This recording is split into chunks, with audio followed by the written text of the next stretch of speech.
yeah. All the way up to 21. In some ways, you're just leveling yourself out of content by doing this, because it would be better to go and kill things first, and then come back and turn in for upgrades later. You can't live your life that way. Can't live your life that way. It's just non-viable. You know what you can do living your life? You can read lots and lots of books with yellow names. Okay. The Corpus Coleus. We've been waiting a long time to read this one. Note to the reader. It is often said that the cure of a plague is also the cause. While there is truth to the maxim, I've found it to be well supplemented by a broader and systematic approach to treatment. The following is a record of known afflictions, their symptoms, and... Hang on. My filter's not running. Oh, excuse me. These past 15 minutes must have been so difficult for everyone out there.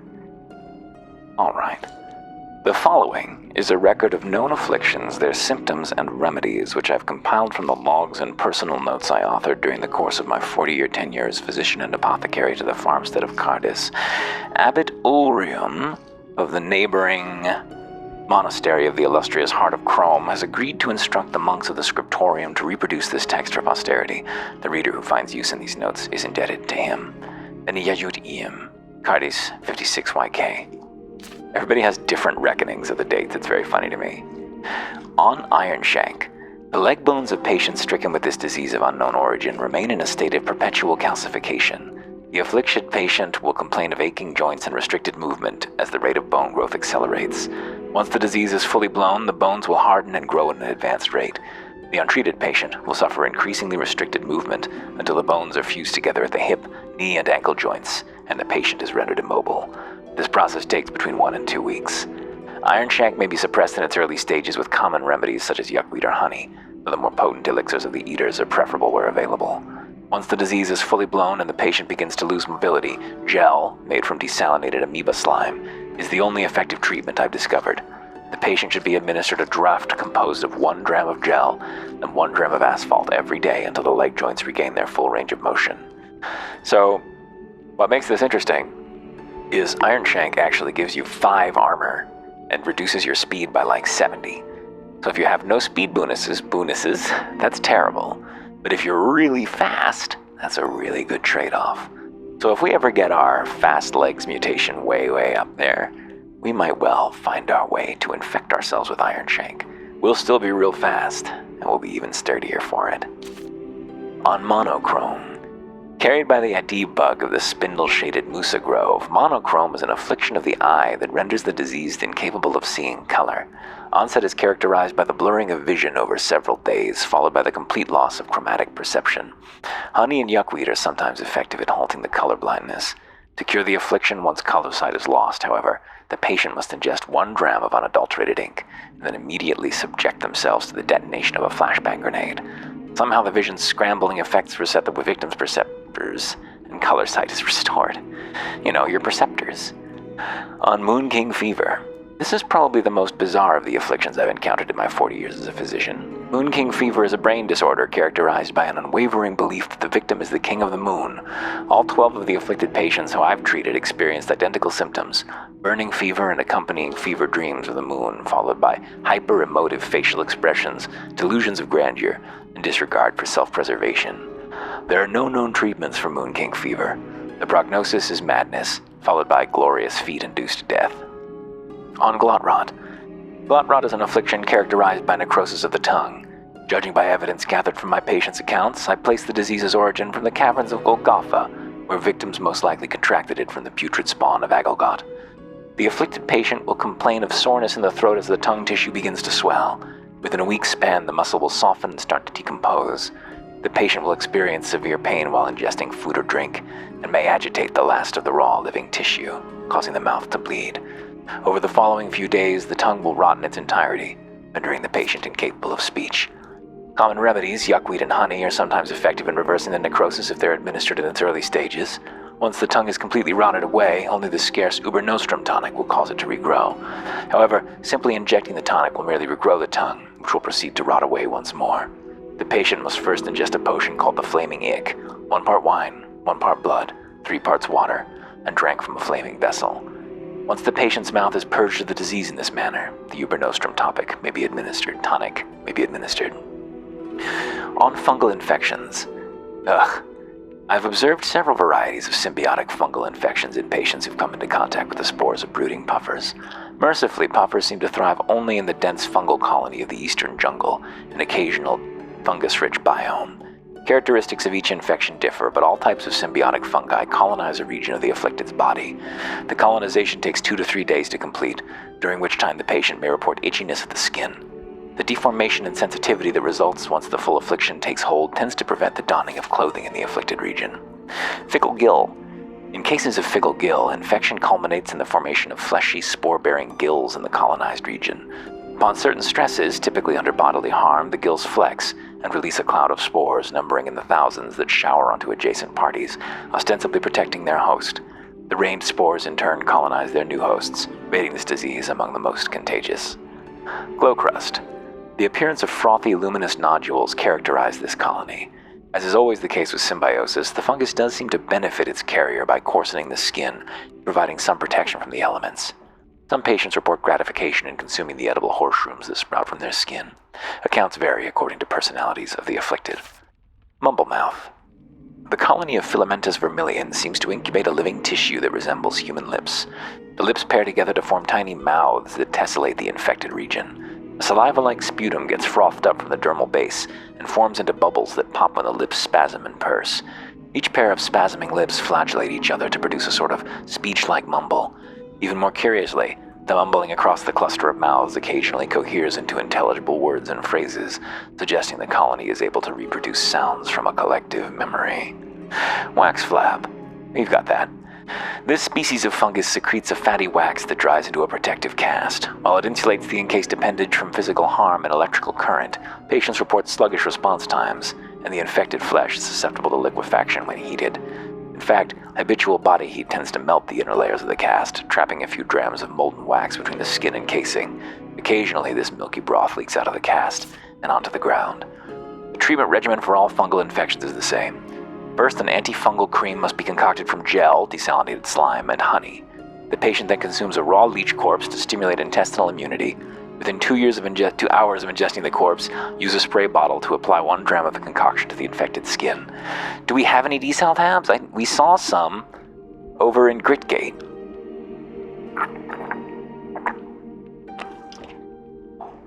Gel is desalinated slime.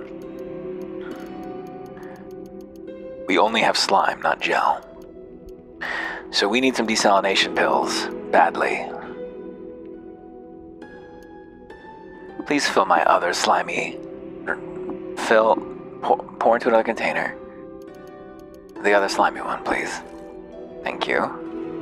Pour into another container. The other slimy one. Isn't there another slimy one? That's just a 1 unit container? Or maybe I already did. Okay, I did successfully. Oh, did we get that oil? That additional oil? Yes, here. Oh, this is really heavy. Yeah, let's drop that shit. Oh, we never looked at it.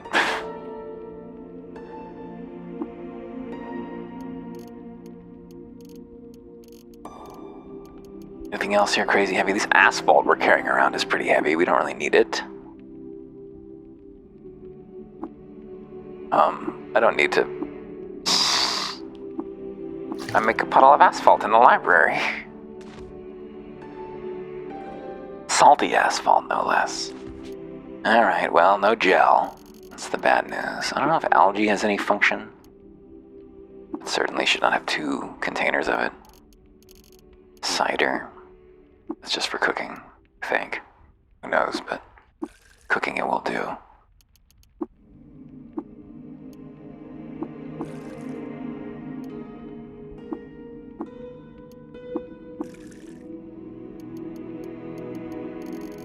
Condense our containers a little bit.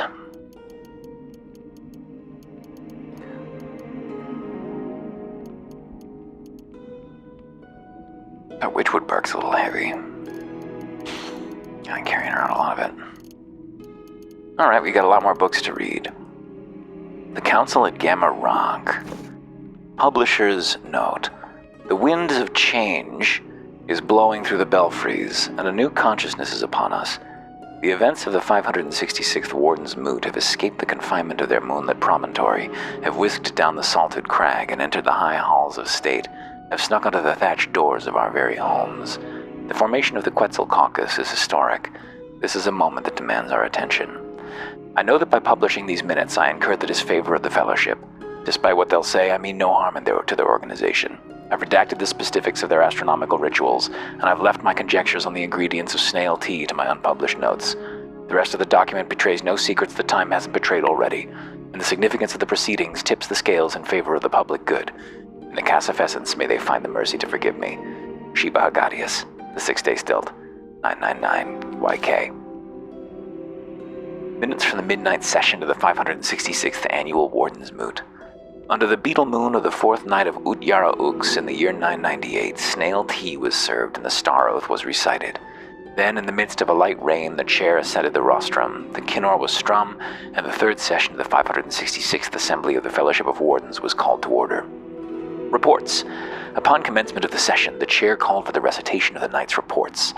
3 wardens from the northern hills ascended the rostrum and reported on the fates of the 6 settler caravans that had embarked for the lower asphalt mines. They averred that only 2 remained, and recommended that no wardens be presently dispatched. 2 wardens from the dunes of Mograi ascended the rostrum and reported on an ongoing dispute between the Dromads and the Vintners Guild. An assault on a Dromad caravan outside the village of Tipur was traced back to a merchant cadre, and a penalty on the proceeds from a fortnight of sales was assessed.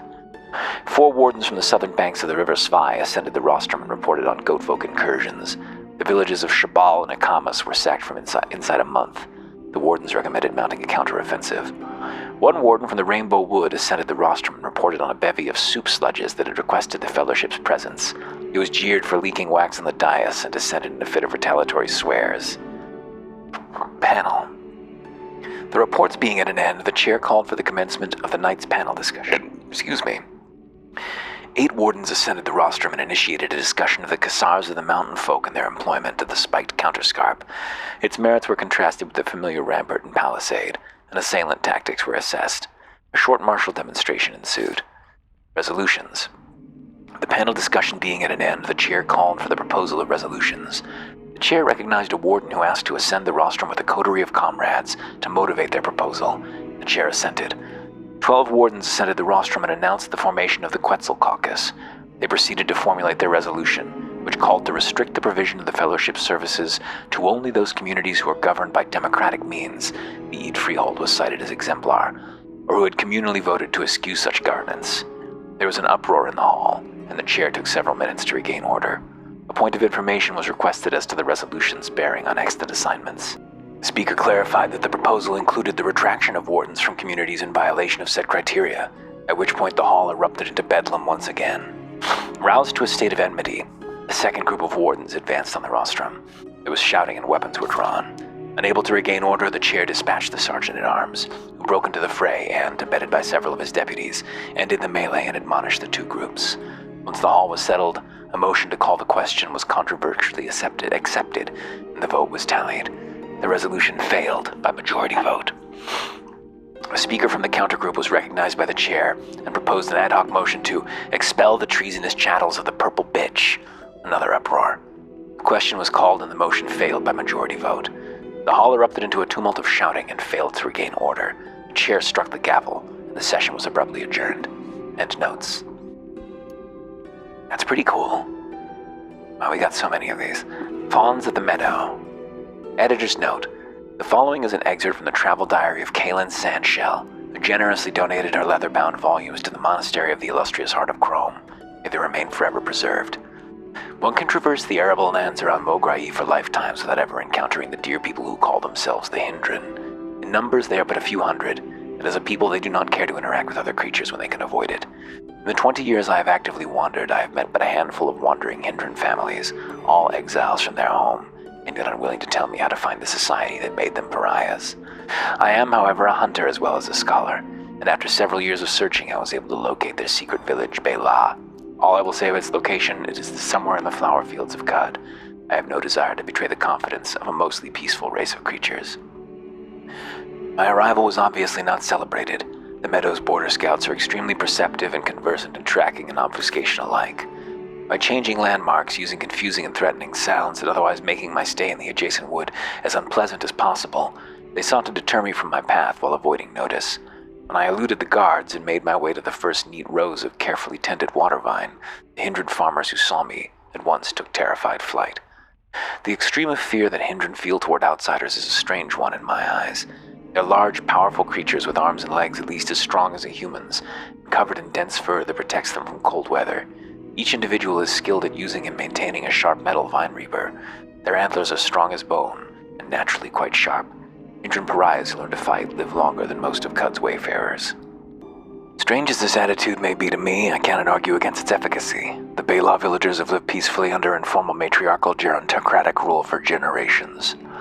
Their eldest of wisest woman becomes Hindriarch, and her word on most things is obeyed by every member of the tribe, who refer to her as Grand Doe. The current Hindriarch was the first Hindran to hold a conversation with me. I will admit to a measure of anxiety being held in her hawkish gaze.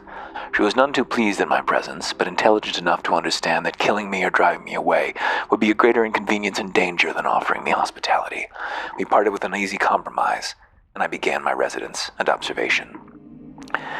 I found quickly that the oral history of the Hindran is shoddy at best, perhaps with purpose. Their etymology is similarly muddy, but there are some observable patterns. Dren is a suffix applied to sentience, Hindran obviously, and the word for their young, Fondren. I also heard Kendran a great deal, as it is their word for non-hostile sentients like myself. All Hindran names end in the suffix hart or hind. Although they do understand that these are gendered terms, a majority of male fawns bear hind names. It seems that for quite some time hart was a name appendage reserved for the smallest or most ill-behaved Fondren.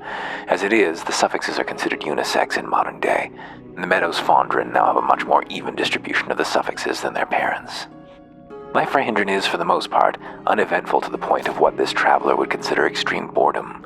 The water vine and the law fields are meticulously tended day after day, never harvested late, and always producing as much crop as possible.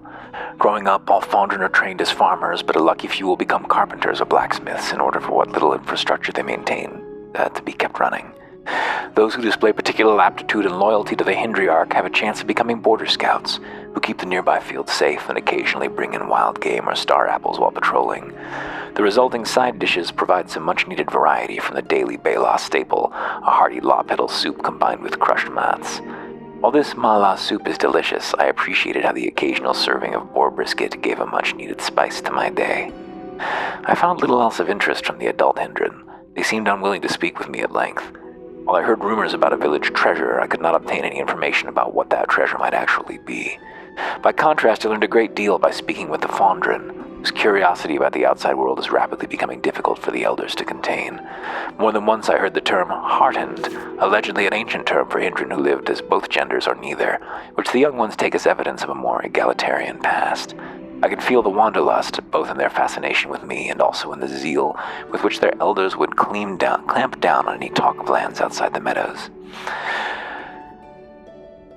The world outside the flower fields remains an expanse of unavoidable peril for the adults of the tribe.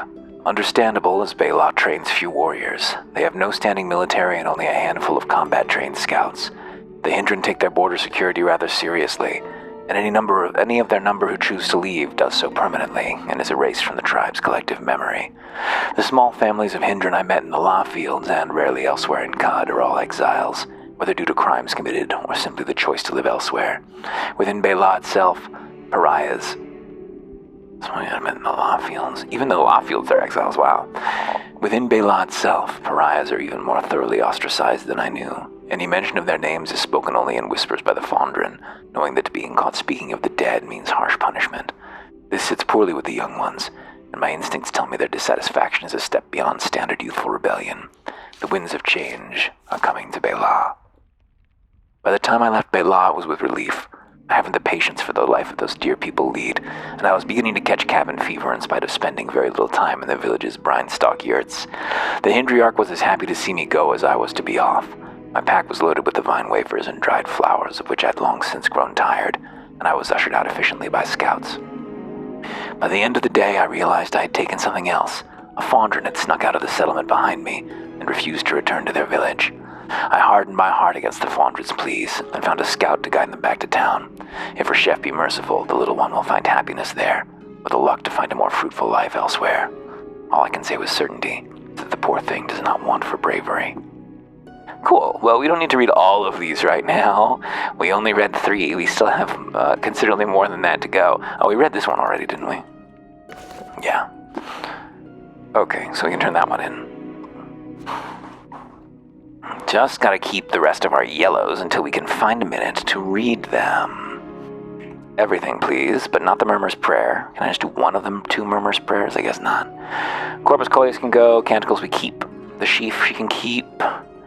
Gotta keep a cross. Gotta keep Entry to Hierarchy, and Origins and Nature of the Dark Calculus we definitely want to keep. Look how valuable those are, though. We should really probably read them and turn them in. Oh, well, that's fine. I mean, we can still read the ones who turn them in. We just have to be here.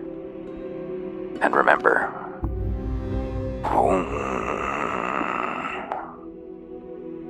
Sweet. Those 3 levels we just pulled out. We got a lot of skill points now. Got an attribute point. Should we try to get our willpower high enough to get Fasting Way?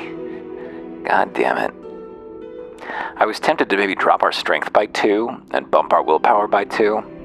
It doesn't seem that unfair to me. We could have done it in character creation. In fact, we might have been able to get 4 willpower for 2 strength, given how high it was, but I'm not sure. I don't remember exactly where we stood on that. But we could also just live with what we got. How high does agility need to go? So if we're looking at, for example, pistols.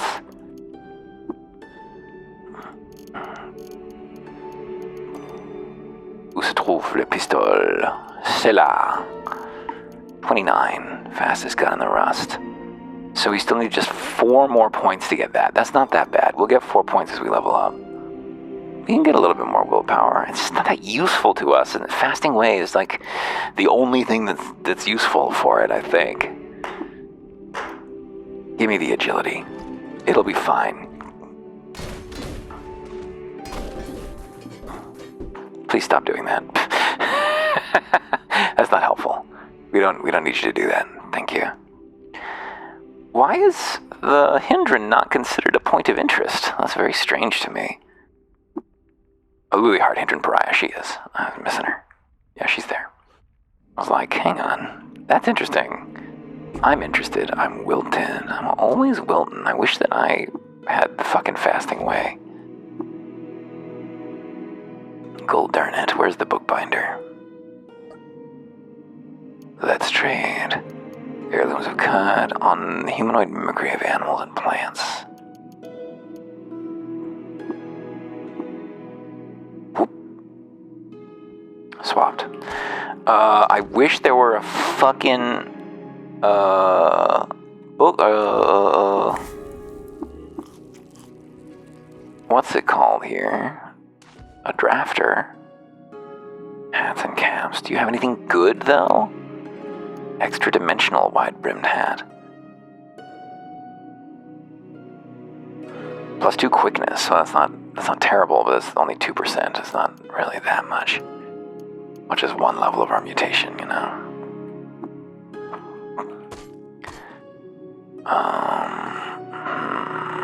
Okay.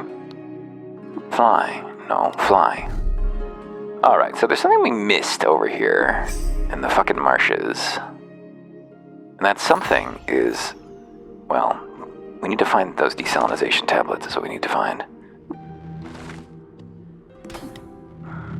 Some of that gel.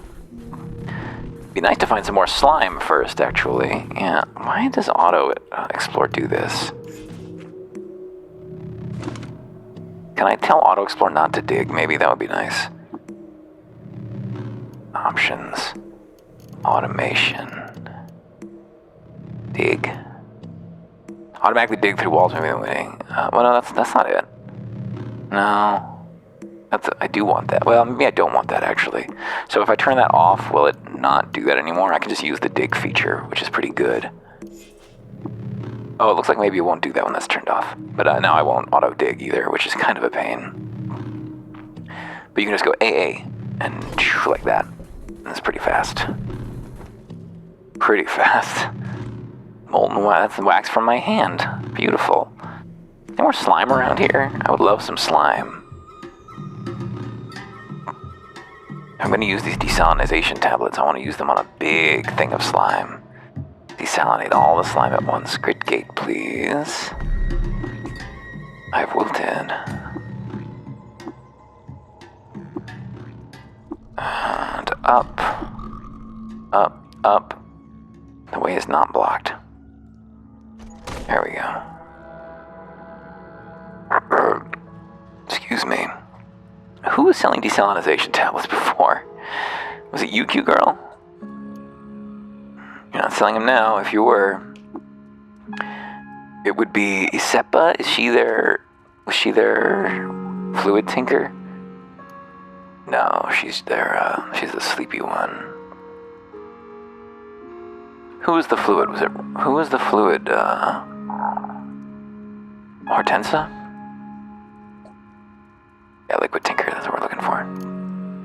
Desalination pellets, that's what we want. Oh, that's expensive. That's okay though, we got lots of stuff. I think.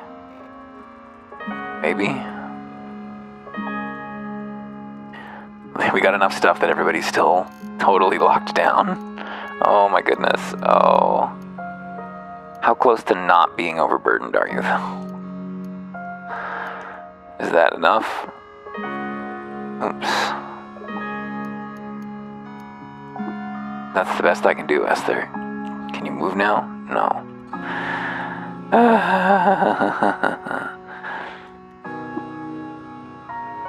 Hortensia.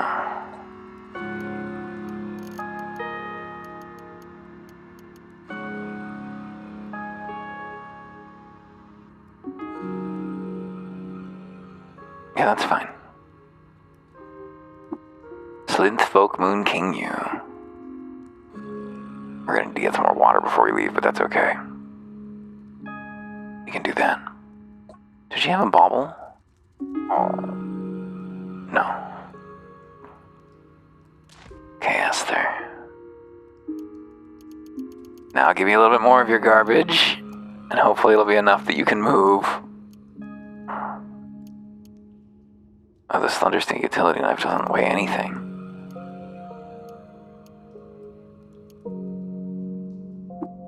Is that enough for you to move? Yes. She can teleport. Why can't she fucking teleport? While I'm... Okay, who else sells stuff here? Jacobo sells a bunch of stuff. Okay, he's selling sharp. That could be useful, maybe? Time dilation grenade could be useful. Is this a different Canticles Chromatic than we already have? We don't have Canticles Chromatic. Alright, we're gonna need to sell a lot of shit here. Remember. Oh, up here.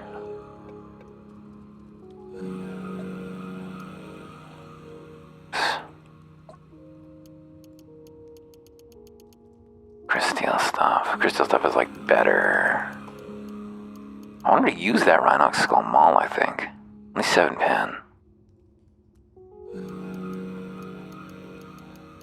Scar rifle doesn't need that.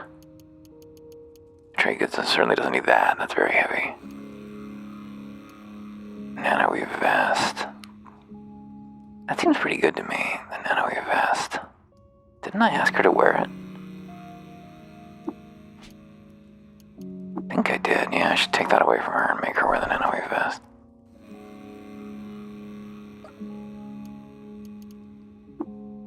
Now we just want it for the rep. I am overburdened. Yeah, I know.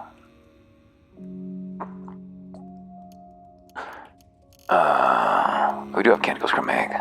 That one. Even the time dilation grenade.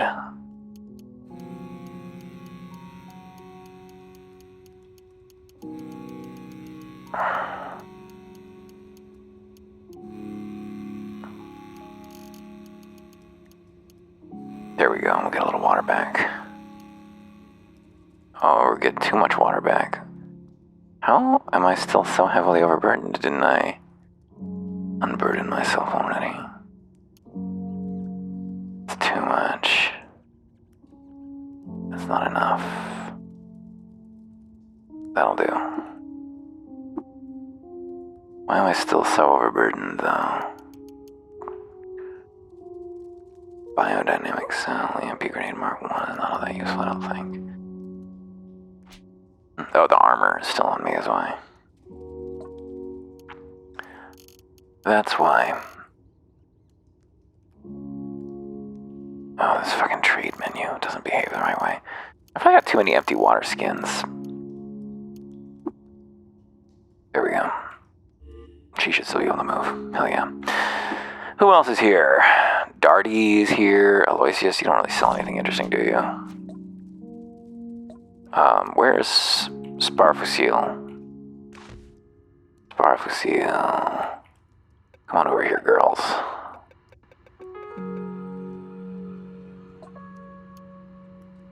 Ooh, a fungicide pump. Counterweighted and polarized, those sound useful. I need to be able to make those. A thermocask is pretty good.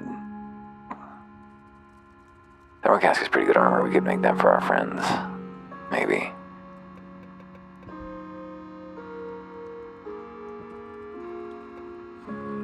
You still carrying anything, Warden? Just all of our chem cells, really. Oh, and the chest we wanted to do something with.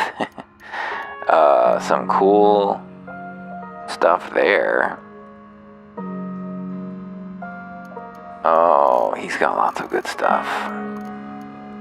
I'd love to make this jacked. If we could learn to make things jacked, it would really help us out in a big way. How are we for reverse engineering? 25 intelligence, we can't quite do it yet. How close are we to that? Close. What about tinkering 3? Is that going to require 29 intelligence? Is that what that takes? 29 intelligence. Maybe I should put some more points into intelligence. However, we could also make some psychometry food, I think, with our banana, right? So we could just disassemble things. We could learn to make things that way, I believe. Let's just try that. This is an experiment. I don't know how this works. Choose ingredients to cook with. Show me the banana. The banana. Sun-dried banana. I got 2 of them. Nice. And, how about cycle gland paste? See what that produces. Can use psychometry at level 2, and I learned a secret. Okay, so now I'm going to psychometry. I'm going to use psychometry on this thing, I think. If I can, it might be too complex. Let's see. Trade that to me, won't you? All I want is to learn to use its mod. I don't have to learn to use it itself. Read early history with psychometry. Too complex. Okay, well, that sucks. Well, I should fucking reverse engineer and disassemble it then, I guess, is my only option. Let's go ahead and... Well, I guess there's not much point. Here, I should study... You know what I should study is my tonic. Tonics. Where are you, tonics? There you are. Study my salve injector. Hey, I learned to build salve injectors. Sweet! I didn't know how to do that before. Blaze injector, how about this? Yeah, I can build blade injectors. I can't learn to build those. Learn to build Hulk honey injectors. Learn to build rubber gum injectors. Shade oil injectors. Skulk injectors. Uber Nostrum. Even Uber Nostrum. Wow, I bet those are hard to make. Anything else we've got that's like useful to be able to make? I don't know if that's the case. Anything we've got that we really want to be able to make? Maybe you can't when you're wearing it? I guess not. None of this stuff is really... I don't think that would even apply. Artifacts. Yeah, these are broken, which is annoying. Applicators. Here, I'll learn to make a spray bottle. Oh, I can't. Not an artifact. Are any grenades that we have that would be worth learning to make? These are all Mark 1. This is Mark 3. Oh, EMP Mark 3. Sweet. We'll learn time dilation. Sure, we'll learn them all. Why not?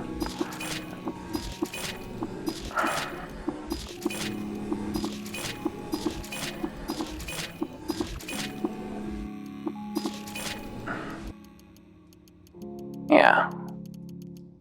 Sweet. Good use of that. What is still heavy in here? It's just water. I'm not carrying around a bunch of asphalt anymore or anything. Got some of this wax unnecessarily. Some salt, that could be useful. Sweet. Well, that was what I hoped to achieve with that. But, did you actually have anything cool? Sparafusin didn't actually want to get anything. Oh, I was gonna get his. Yeah. You still got some weapons. Those are really valuable. Well, that's fine. Just get rid of them. The plate armors we really have to get rid of. She won't wear the nanoweave vest.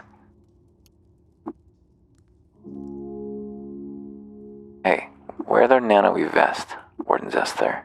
Manage gear. She's still wearing carbon plate armor? Nanoweave vest. She had 2 sets? Yeah, she had 2 sets of carbide plate armor. Okay, well, that's very heavy. No wonder you were overloaded. It's bad if we see you. Give me these, please. Give me that, please. And you can have that. And you can have that. And that will be too fucking heavy. What if you do that? That will be not enough money. They're both worth the same. I can throw some electro bows in. Be a little broke. I put a couple copper nuggets. Even a little more than that. Get a little extra water. Oh, I got a lot of these now. Magnetic bottle. Droid scrambler disc. Wow. Ooh, what do those do? Got a lot of high-level injected stuff here. Tinker 2, Two-Faced. We learned Two-Faced. Sweet. Sturdy. We learned Sturdy. We learned of Serene Visage. Oh, we have Jacked. Oh, we just can't learn it yet. Oh, I forgot that we'd found that. Polarized. Counterweighted. Okay, so what do those things do? Control tab. Counterweighted. What does it do? +2 to hit. Or +1 to hit. Or +3 to hit, depending on the weapon. Serene Visage. Grants bonus willpower, reduces the cooldown of meditate, and is worn on both the head and face. It requires both the head and face to wear. Well, could I use it to get enough willpower to unlock a skill, perhaps? Is that how that works? How much willpower does it grant? I don't have any 6s. Can I dismantle anything to get 6s? Sturdy, just won't break. Can still be destroyed. Polarized. Protection against visual flash effects. Two-Faced. Allows an additional face slot, which is super good in certain circumstances. Many circumstances. How's counterweighted? That's a little expensive, but not too bad. 2 and 4. Pretty good to hit bonus there on that. If we ever manage to get Esther a weapon again, we'll have to do something about it. Let's do that right now. Okay, so, oops. You still have the Mirthworm corpse, right, buddy? Thank you.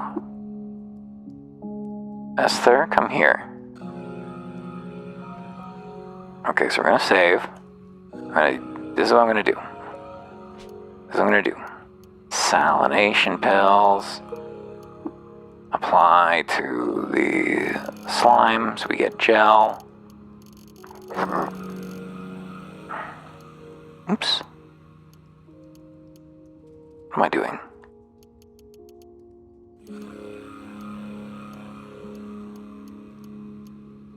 Pressing minus does something here, but I can't tell what.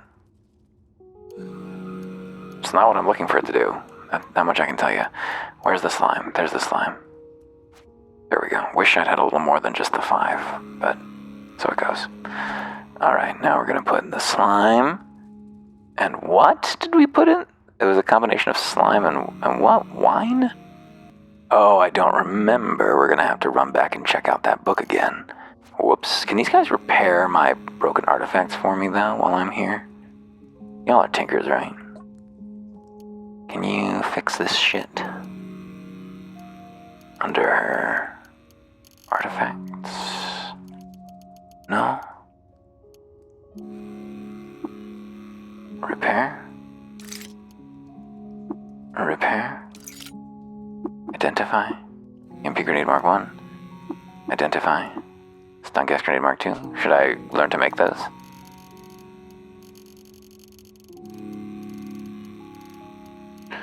MP Grenade Mark 1. Stun Grenade Mark 2. That sounds even better. EMP Mark 1, considering we can only make EMP Mark 3. But I'm sure the one is cheaper than the other. Okay, so we're still auto-exploring. Hey, so it's the worst of both worlds. We'll still auto-explore that way, but we won't do anything else currently. We can't manually do it. Perfect. Okay, we gotta run back to the stealth and read that fucking book again. My bad. Get down, start flying. You rube, fly. Save your game.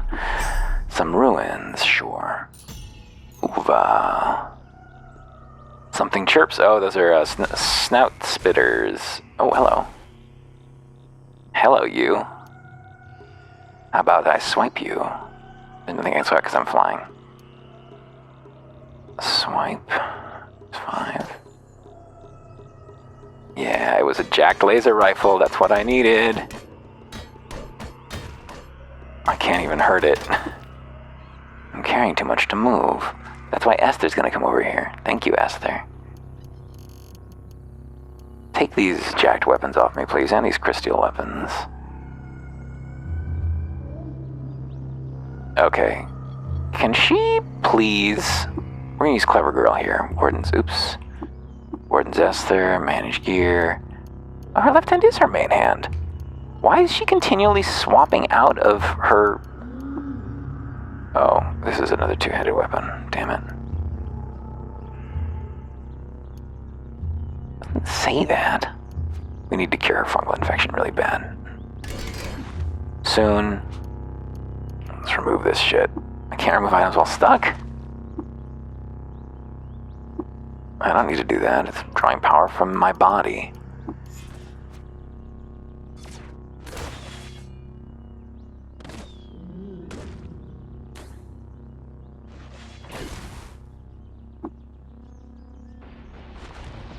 Another turret? Hell yeah. Oops, that's not what I meant to do. That's not what I meant to do. I disarmed it. Got the jacked laser pistol.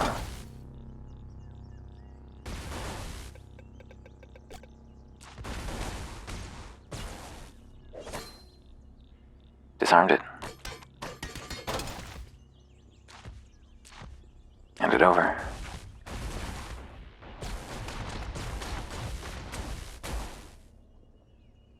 Oh, I'm taking a lot of damage here, actually. Don't kill it, please.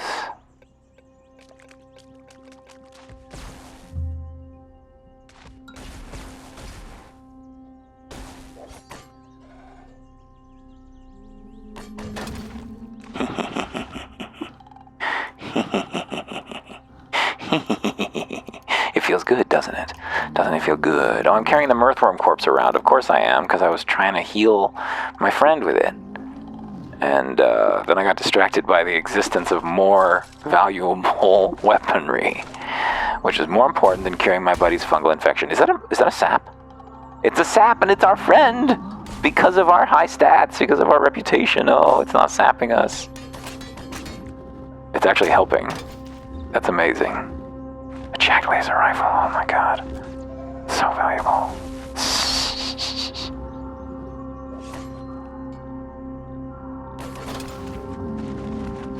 Did I get the pistol? Did I get the pistol? I don't think we need that bronze two-handed sword. That's not really... Hey, Bargak's orb? +2 mental armor. A chipped-off chunk of luminous spindle, magnetized by the fall to Earth, orbits its chosen warden. It's adorned with tiny images of icicles. Bunch of cold resist, which is useful for us, actually. Are you a legendary fish? No. Normal fish.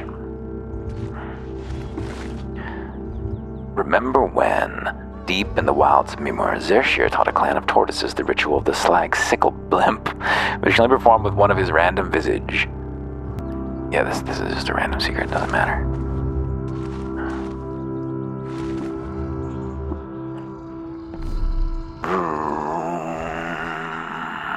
Alright.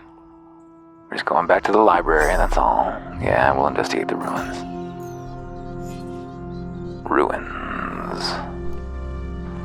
Oops, I took that. I didn't mean to. Oh, what? Are these spores? More spores. God damn. Doesn't everybody want to get fungally infected on every limb? The Xershian people. Are painted things worth a lot more? Because it seemed like that one was. Sure.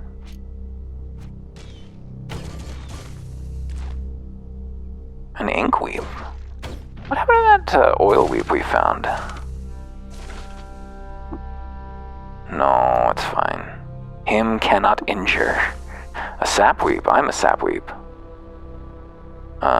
Take my mirthworm corpse, please. I'll take it back sometime soon. Minus. We're looking for our artifacts. Combustion cell. Freezing steel butcher knife.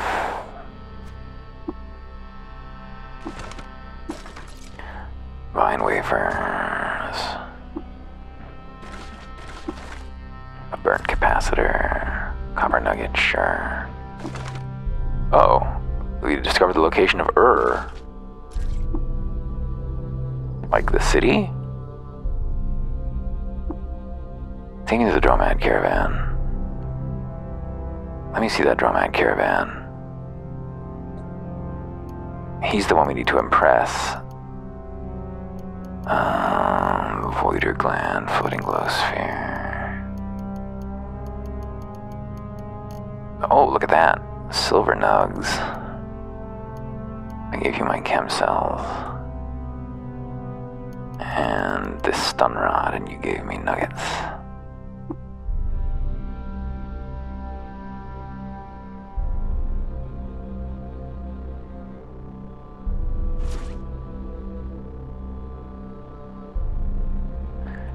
Chem cells are pretty good value for money. That probably wasn't a great trade.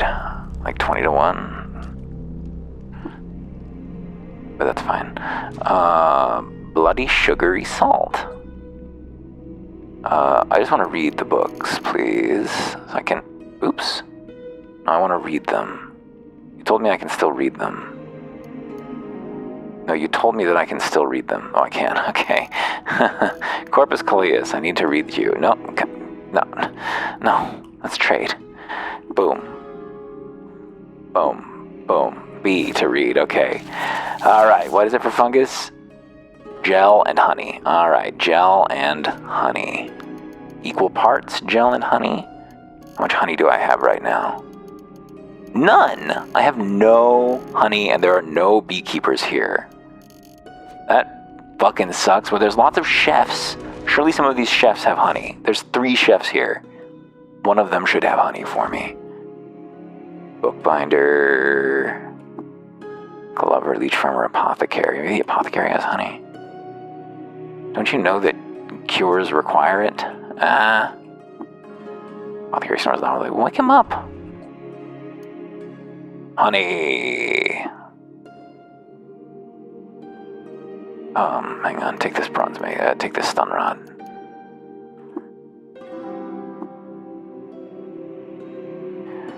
Okay, so I'm gonna put... I've never done this before. I've never cured anyone of anything before. So let's see about this. Okay, give me my mirthworm corpse back, please. Do. talk to her, and first I'm going to mix it. So let's go into our applicators, empty this guy out, pour it on myself. Fresh. So how much gel do I have? 5 grams. So pour that into my applicator, please. I can pour it into my wax flab. Beautiful. Spray bottle. Max is 2. Okay, it can only be 1 of each. Fuck. That's really fucking annoying. Okay, honey. Pour into the container. Into the spray bottle. Hell yeah. No. 1. It's a mix. Doesn't know what it's a mix of? Unctuous honey. Okay. Okay. Now I feed her the mirthworm. No. Control C. Esther. Feed. Segmented mirthworm corpse. They look sick. Yeah, I bet. Applicators. Apply. No, I want to apply it to a person. Put it in my right hand. Where is it? I love an unorganized menu. Oh my goodness, this is terrible. Can I equip it from over here, please? Equip. There we go. Now I need to use it. Do I attack her with it? How do I do this? Okay. So it is apply, and it's just going to show us a big list of stuff, some of which will be the infection. Hopefully that sees someone in the space next to us. I don't think that it does, though. I think it only sees us. So unfortunately, I think our girl is doomed. I don't see any way to apply this to her.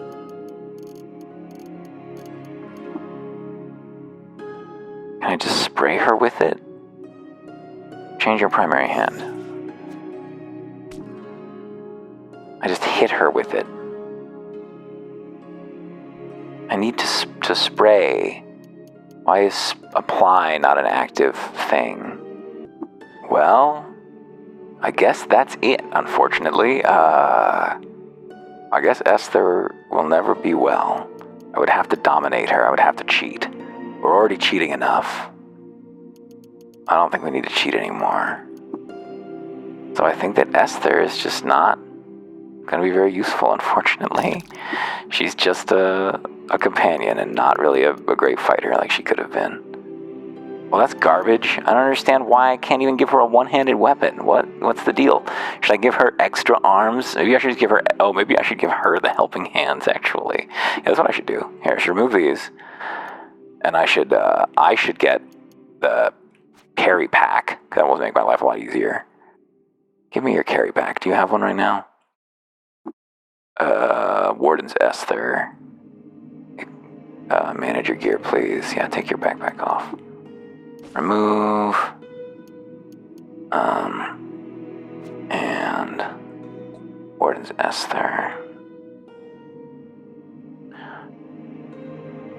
Now I want to trade with you. I want to give you the helping hands so that you have a hand again, because you don't have one right now. And then I want to give her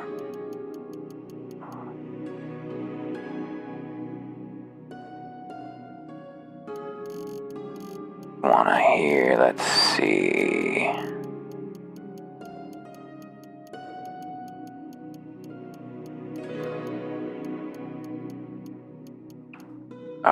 Yeah, we wanted to give her exactly that.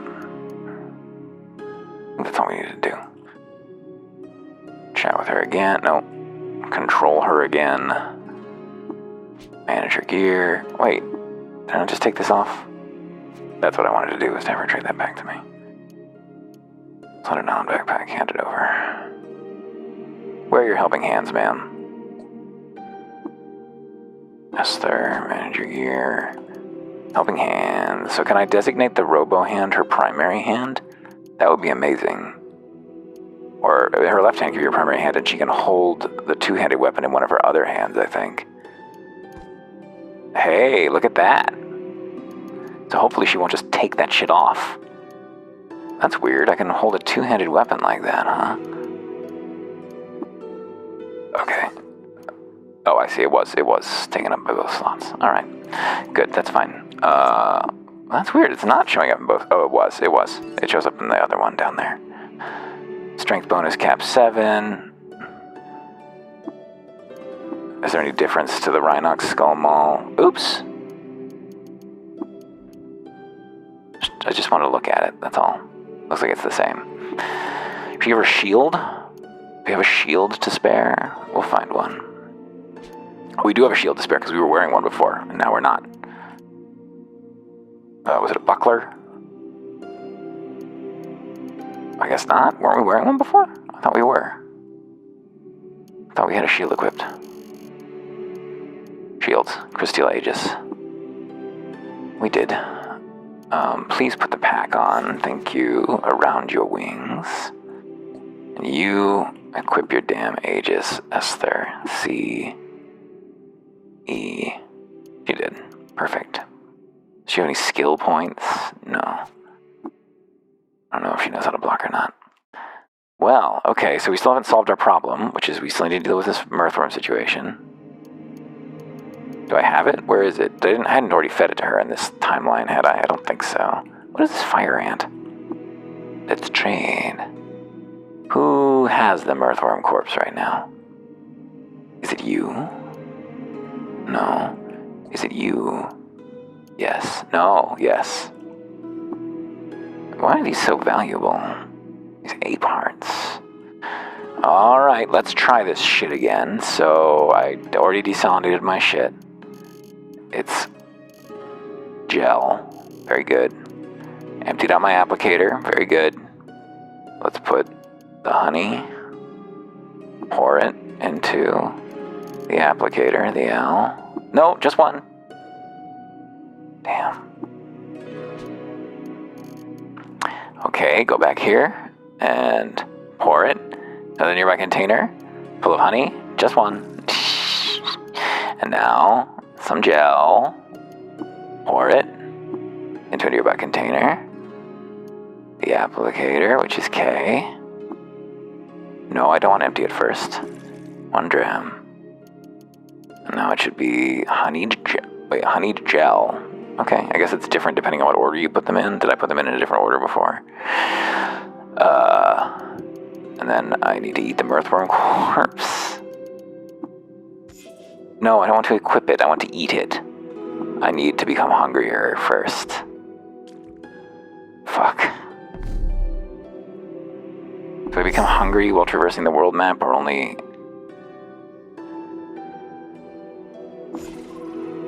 I've contracted more fickle gill?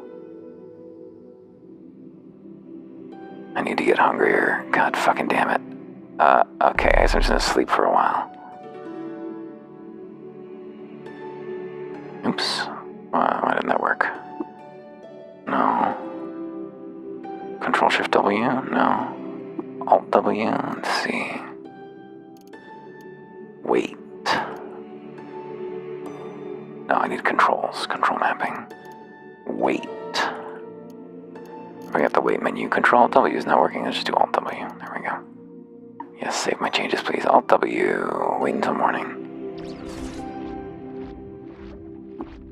I've wilted. Okay, I'm wilted. I should be hungry enough now. I hope. What does this one fucking do? Oh, this one... Oh, yeah. Fickle Gill, I think, is the most infectious of them. I think it just bursts over and over. So if any of our companions have Fickle Gill, we're going to have to get rid of them, because they'll just continually reinfect us. I wish we could cure our poor friends. Where's the corpse? Did I not take it? Worm? Did I not take it? I just looked at it. No, I did take it. Where is it? Where's the segmented Mirthworm corpse? I didn't eat it already. I couldn't. I wouldn't let me. I was not hungry. Where'd it go?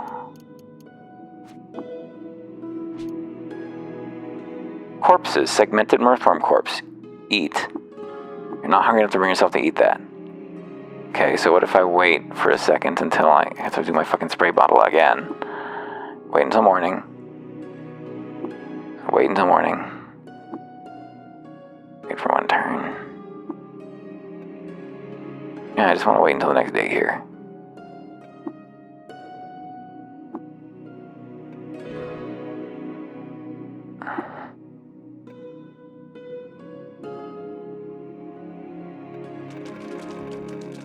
My skin itches. I pour fresh water skin over myself. Oh, nice, they're restocking. I've wilted. I gotta keep waiting until my fungus comes out now. My goddamn itchy skin. Not sprint. Oh, I'm too famished to travel long distances. There we go. Fickle Gill on my hand? Holy shit. Not even on my feet this time? Skin not still itching? No. Okay. So, now we eat the mirthworm corpse. Eat it. I know I feel sick. No, shit, I didn't do the spray bottle yet. Gel. Pour it. This is so horrible. Into the spray bottle. Okay, what a fun quest. And then honey. Pour it. Pour it into the container. Into the spray bottle. No, I don't want to empty it first. Just pour one in, please. Now, spray. Apply. To my fungus infections. I have to find them, so wax flab needs one. Just 1 dram left. So apply to. We got the wax flab. Where's the other ones? Where's the fickle gill? Is this alphabetical? We really need to get the fickle gill. That needs to go. Fickle gill. Skin itches furiously. Now we need to craft another one. And we need to find our glow crust.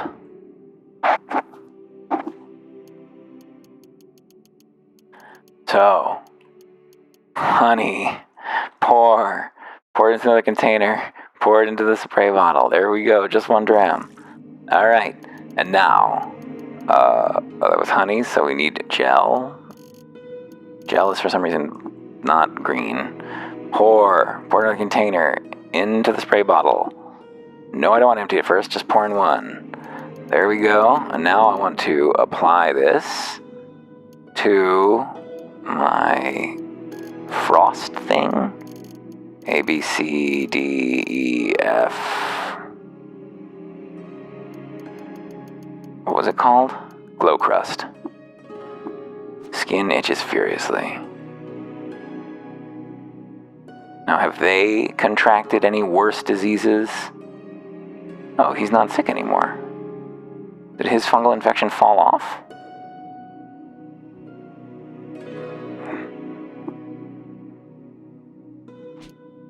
Oh, no, I mutated him to have carapace instead. That's what happened. It took over the spot. Apparently you can use food to cure people's sickness by giving them temporary mutations that change what their slots are. Okay, so that is the end of that. All right. So that should be the end of that. We should now, all of our fungus should fall away, and we should be a normal fucking person again, I believe is the case. So what do we even need to do now? Can't believe that Esther's doomed. Well, maybe not. Maybe. Well, do I still need to give her the helping hands again now? Or has she got them? She's got them. Okay. Okay, hopefully she won't unequip her shit and everything will be cool. Whew. Well, that was a long visit to the stilt. And, I said I was busy, didn't I? So I'm gonna go looking for something now, which should be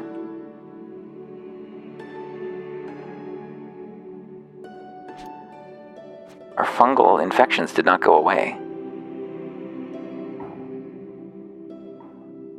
It said our skin itches furiously. Are we traveling that fast over the overworld that it hasn't gone away? No, not right now. Right now I just want to pass some time.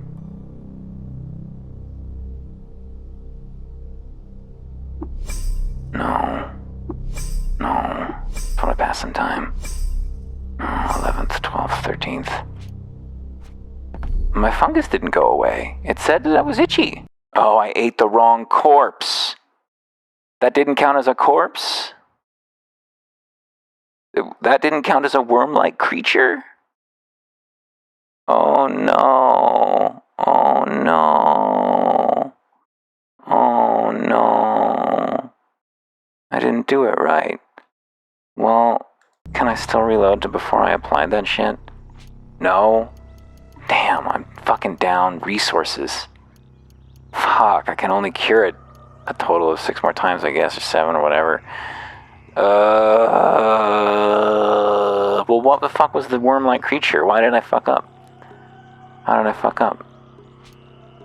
Fortunately, I can still use a 2-handed missile weapon even though I have a right hand with fungus all over it. I can't fucking equip anything now. This is crazy. This is a very high level of damage to have done to my character to infect my hand. And one of my companion's hands. Whew. Let me check the book again. Show me the books, please. Okay, where is it? Corpus Coleus. What does it say? What does it say? It needs to be something specific. It's not R to read for some reason. A leech corpse. I thought it was any worm. Well, where can I find leeches? Hills, ruins, jungles, and rust wells.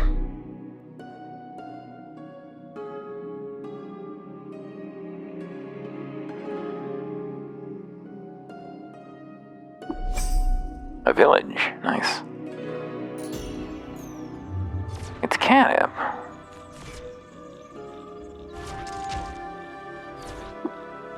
Who is here? Chugs by the Feathered Serpent, a legendary Isakari raider. What are your reps like? Done? Peace friend. My service is available if you have work to offer. Traveler, you aware of the door of the Firik Sphere in Alakesh? It is a hallowed relic to us. Often we make pilgrimages to close it, and contemplate the art of ultra fire. It would honor us if you would do it too. What do you say? We will reward your work. Yes, I will close the door of the Firik Sphere as you ask. Where's the door of the Firik Sphere?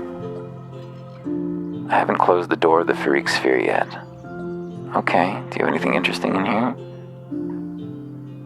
You're legendary, but you're not, like, a legend or anything?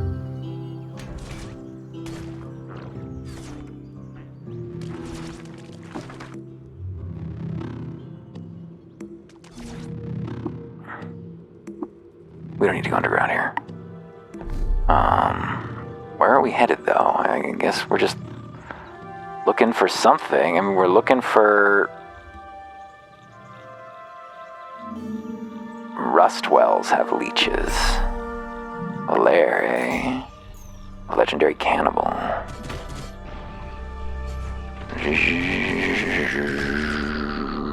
Oh, that looks like a leech. Is that a leech? It's a bloated leech.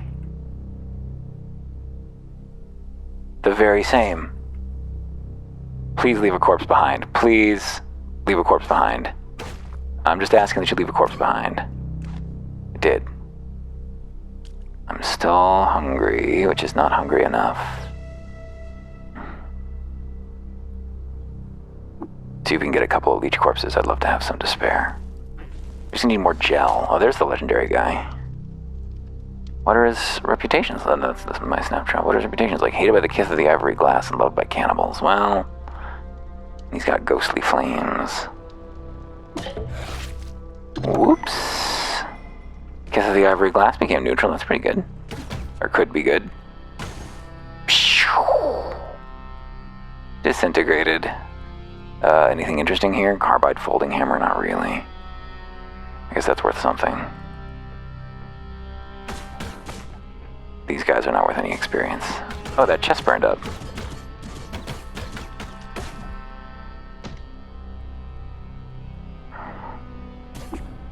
I've wilted perfect. Now I can eat that ugly bug. Okay, I guess I'll do this fucking bullshit again. I'm carrying too much to move. That's not true. That's not true. I just need my friend to come help me. To help me carry things. Alright, I guess I'll just, you know what I'll do? I'll just do my fungus thing right now. Okay, let's eat this fucking corpse. Eat it. I didn't mean to equip it, I meant to eat it. Eat it. I feel a little queasy. Ugh, I feel sick. That's fine. Just pull this spray bottle on myself, please. Put it on the wax flab. Oh, we did it. Okay, now thankfully we have like just enough for a little more of this. Gel, pour it into a nearby container. Pour it into the spray bottle, please. Just one. And honey, pour it into a nearby container. Pour it into the spray bottle, please. Do not empty it first. Just pour in one. Alright, and now we come back up to the top. And we apply. And we once again have to find this shit in our list.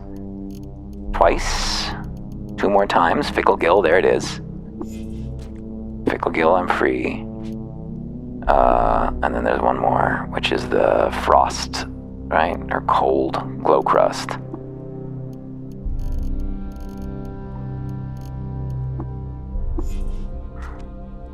Whew. Well, I can only hope that none of my friends got any infectious ones. Oh, I don't have a weapon equipped.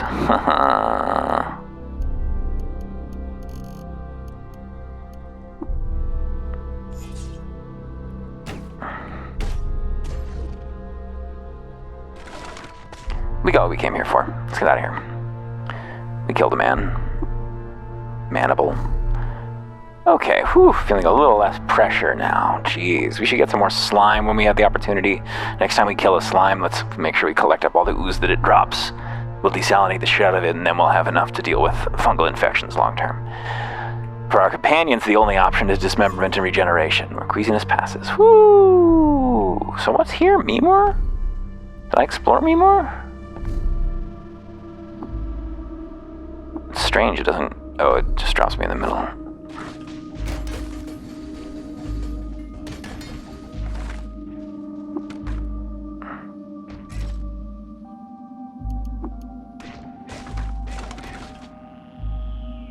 More honey.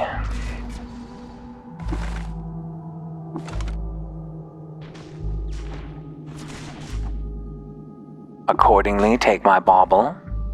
Either must be assumed some there are endless combinations of these volumes. Information each, a very striking and impressive and naturally quite sharp, hindering pariahs who learn to fight or flee as Vivira is friendly and open to allying with it. For so long I had no eyes left to molder and decay. Information across the gulf. Scary. Fungicide grenade. Can I just drop that on myself, please? Books, books, books, books, books, books, books, books, books, books, books. But no good ones. Carrying too much to move. Is it all these books? What am I carrying that's heavy? Armor? Yeah, kind of a lot of armor. A lot of books. My ammo. Oh, I need to get rid of this high explosive grenade. Yeah. Trade goods and a bunch of weight in water right now. Yeah, I'm carrying around too much water. Let's give a lot of this to him. Why do I have so much water? 1, 2, 3. Gee, that's so much water to be carrying around. How did that happen?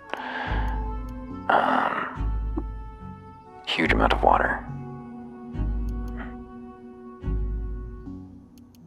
I'll hold the books.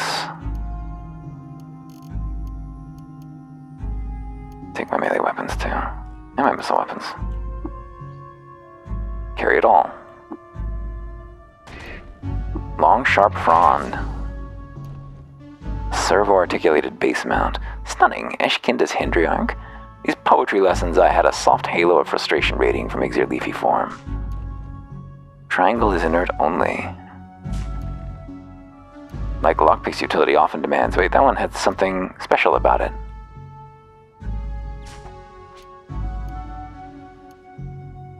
Why is it marked? If it landed in the western jungle. Just a coincidence, I guess. Are those bookshelves empty? They all look like they have stuff in them when I'm not close. This one I did not take things from. Persuasive but not seeing. Nowhere else to explore. Let's go downstairs. I'll put you on pause until something interesting happens. This is just a library. Oh, we found about 1,000 books down here, but here's something a little more exciting. Rifle turrets. Let's dismantle them. I think this is just normal rifles, though. I'm indestructible. Just Issachar rifles. Yeah, they're not as... The value for weight's not that great. Look at all of these. 58 more drams of fresh water. It's so heavy. So heavy. I'm carrying around so much water right now. It's kind of crazy. Look at this. I don't need that much water in my pocket. And so many books.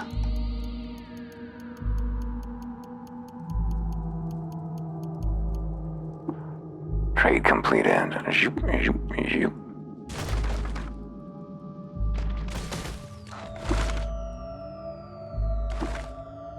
Doesn't seem to be anywhere to explore. Let's keep crawling downward then. Oh. There's still more. Oh, we can't move because everybody's stuck. There we go. Vengeful God he serves. Look at all these books. Doesn't seem to be anywhere to explore. Yes, there is. Stop being whiny. Clear Aegis of Mimor. Grants you clairvoyance at level 1. That's not bad. Cybernetics credit wedge too. Clairvoyance is a good power, and we've got plenty of space for that. Clear Aegis of Mimor. Stick it right on there. Hey, are you still using your hammer? Oh, wait, is she better? No, this is me. I can't manage her gear right now.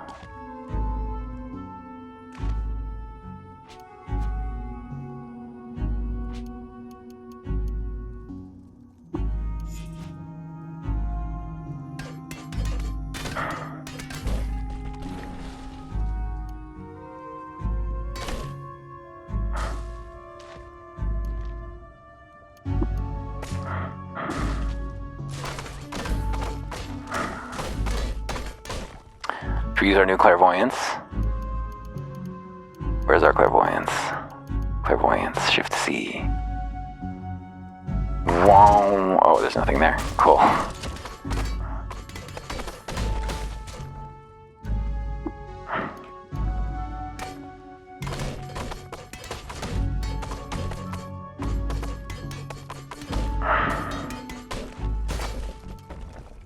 Jowl is tinged.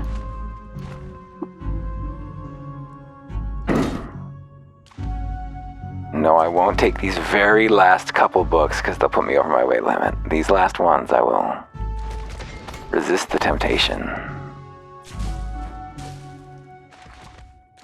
Okay, we're going to do back to the stilt to turn these books in because we have hundreds of pounds of books now. Maybe the Dromand has something that'll be of interest to us. I think we have several levels of unspent stuff too, by the way, don't we? Yeah, 501 skill points. No attribute points. 3 mutation points. Should we see, why don't we get another level and we'll see what our next mutation would be. We can scum it if we don't like it. We're not heroes. We're not heroes. Caravan Guard. Talk to me. Do you have anything interesting? A very expensive artifact. That could be something interesting. Should we gamble on it?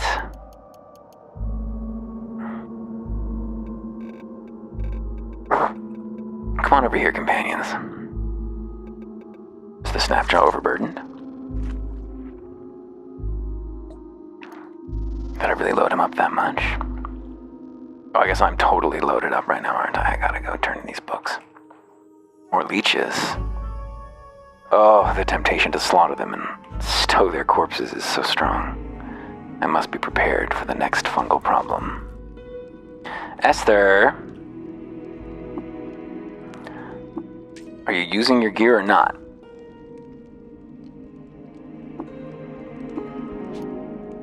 She is. Sweet. So she's lost a hand, which is not perfect, but she's still a functional character.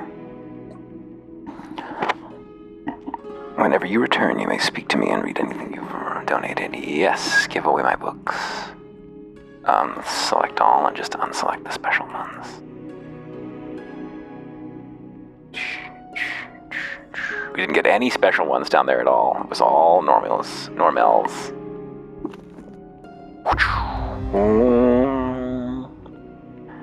That wasn't even all of the books that we had.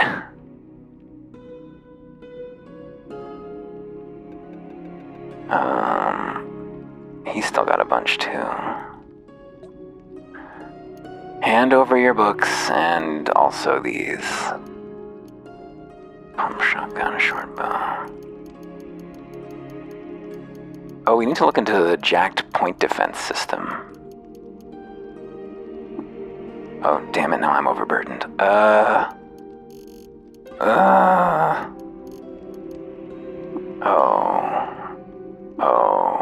we go. I could turn off weight again as a mechanic. I'm never going to have problems with weight. I've got followers who can carry as much of everything as I need. It's just a huge pain in the ass. I might turn it off.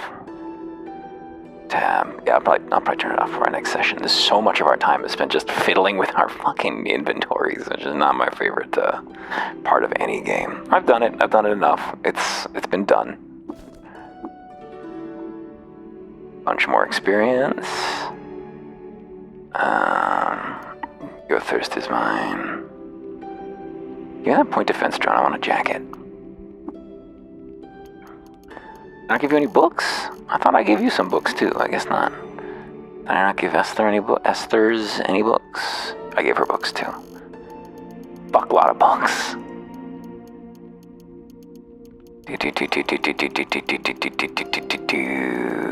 There we go.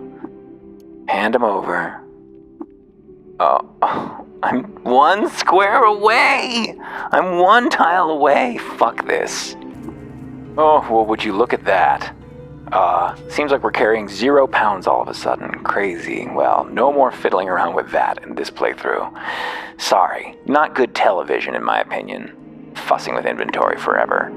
I think that reading cool books, having cool fights, is the point of things. It just isn't a good core mechanic. It's not a good core mechanic. Carry weight it's better in CUD than anything else, but the fact that you can have so many followers, load them up with shit, continually walk back and forth to wherever you need your stuff, it's just an inconvenience. It's never really going to hurt you. It's just an inconvenience. No attribute points. 5 mutation points. Jeez, alright, let's just, since we're just cheating now. Yes. What did I get? 2 hearted? Plus 2 toughness and extra sprint? Nah. And I assume that would be the same if we did it again, right? You can't scum these generally. Oh, I got Sunder Mind. It actually is different. Really? Lays. That's weird. Gave me light manipulation. Okay, well, I'm not going to do that anyway, because that's super cheating. That's not a convenience thing. That's not something that, like, makes sense. That's just straight up cheating, which is not what I'm looking for. I don't need to be straight up cheating. This game is not so hard. Where did my mutation points go? Oh, they got spent randomly, of course. Photosynthetic skin, up and up. Sweet, sweet, sweet. How many servings do I get now? Still max 2. I wish I had regeneration. I regenerate so fast. I regenerate so fast if I had regeneration. Double healing rate. Multiple times. I really want that 3rd serving of starch and lignin though. It'd be really nice. Heightened quickness has not gotten hit yet. Carapace again.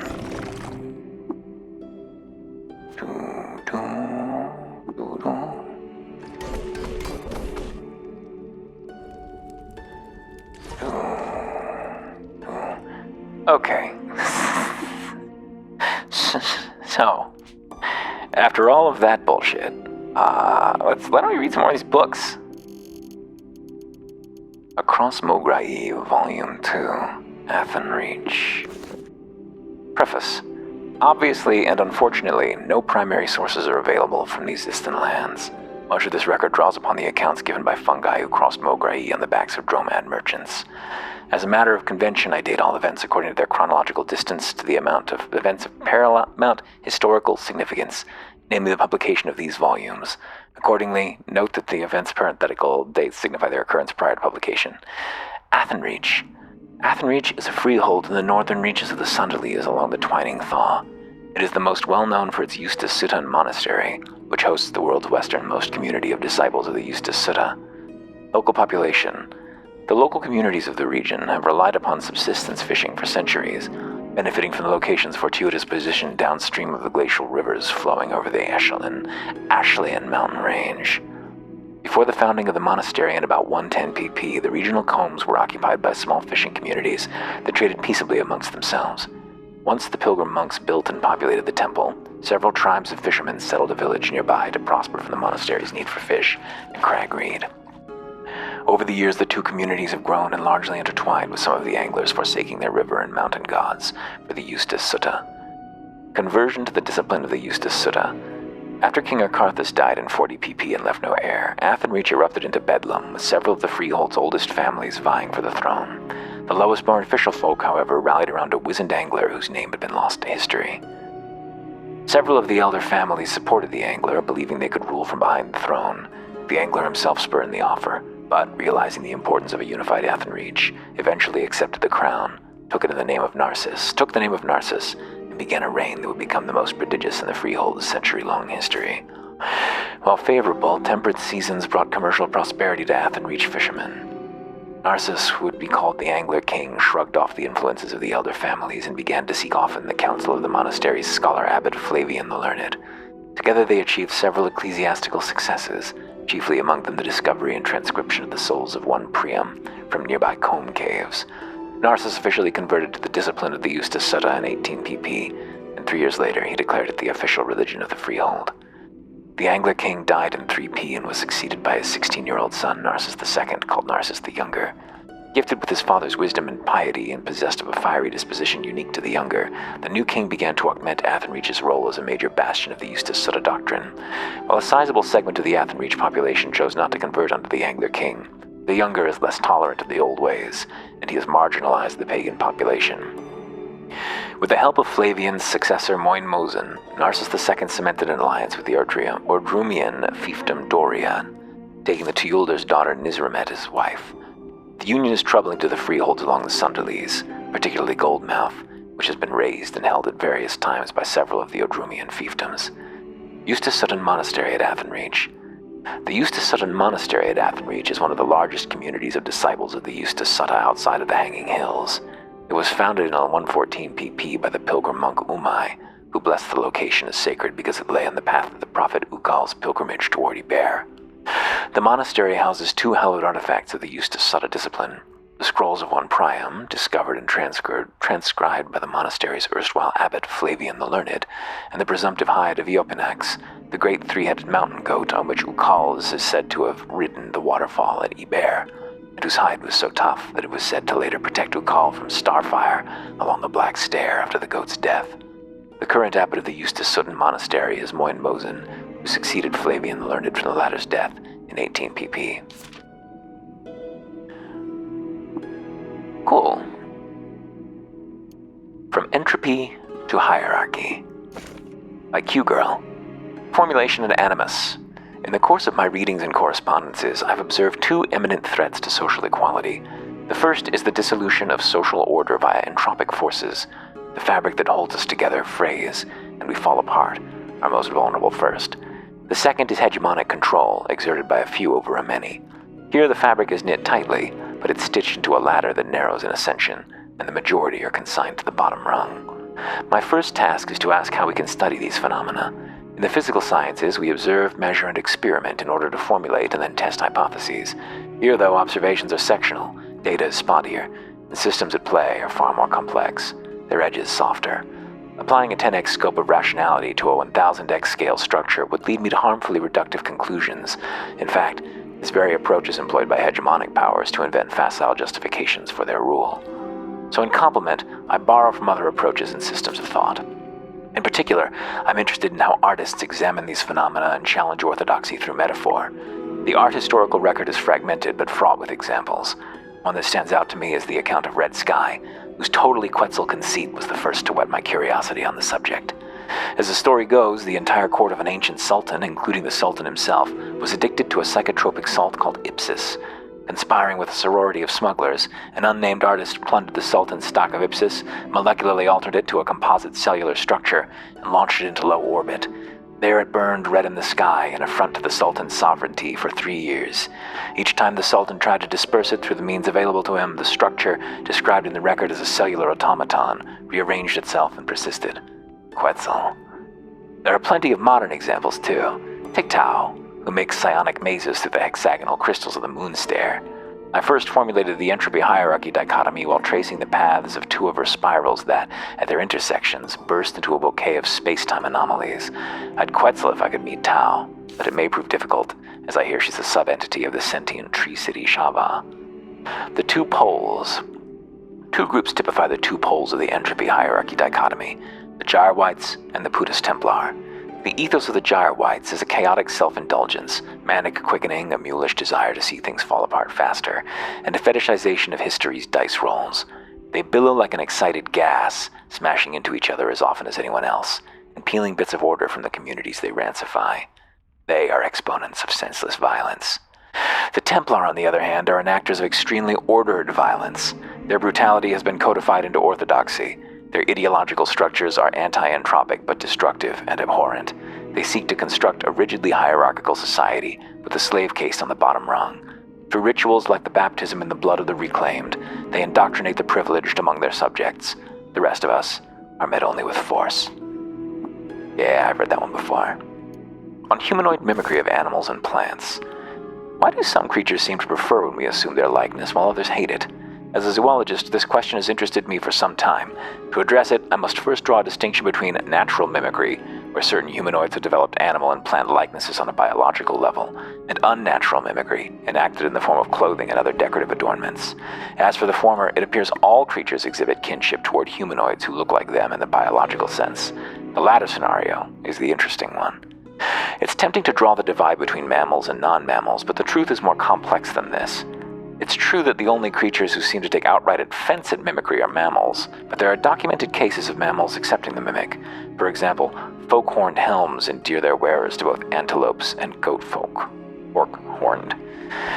On the contrary, ape fur clothing and puma chitin vests inflame apes and cats respectively. The important detail here is the context in which the clothing is made.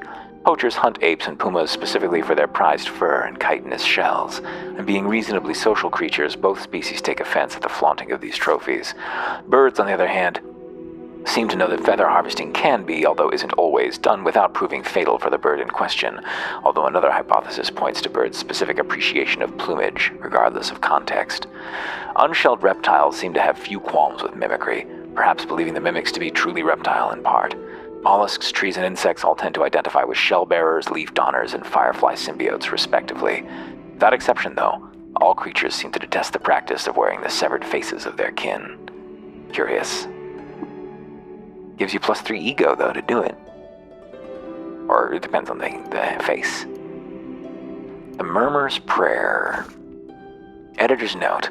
The following is an excerpt from the travel diary of Kaylin Sandshell, who generously donated her leather-bound volumes to the Monastery of the Illustrious Heart of Chrome.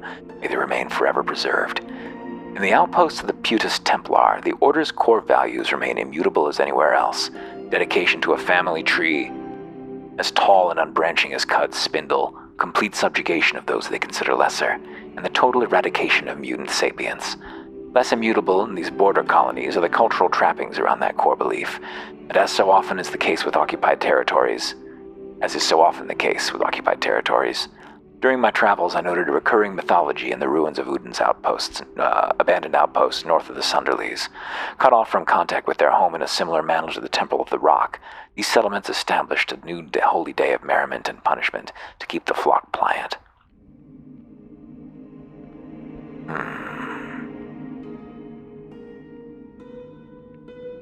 The least favorite of an outpost's squires, so it is said, would be subdued the evening before the festival, forced upon the morning into a costume meant to be a mockery of the imagined mutant threat, and bade to entertain their might-determined betters.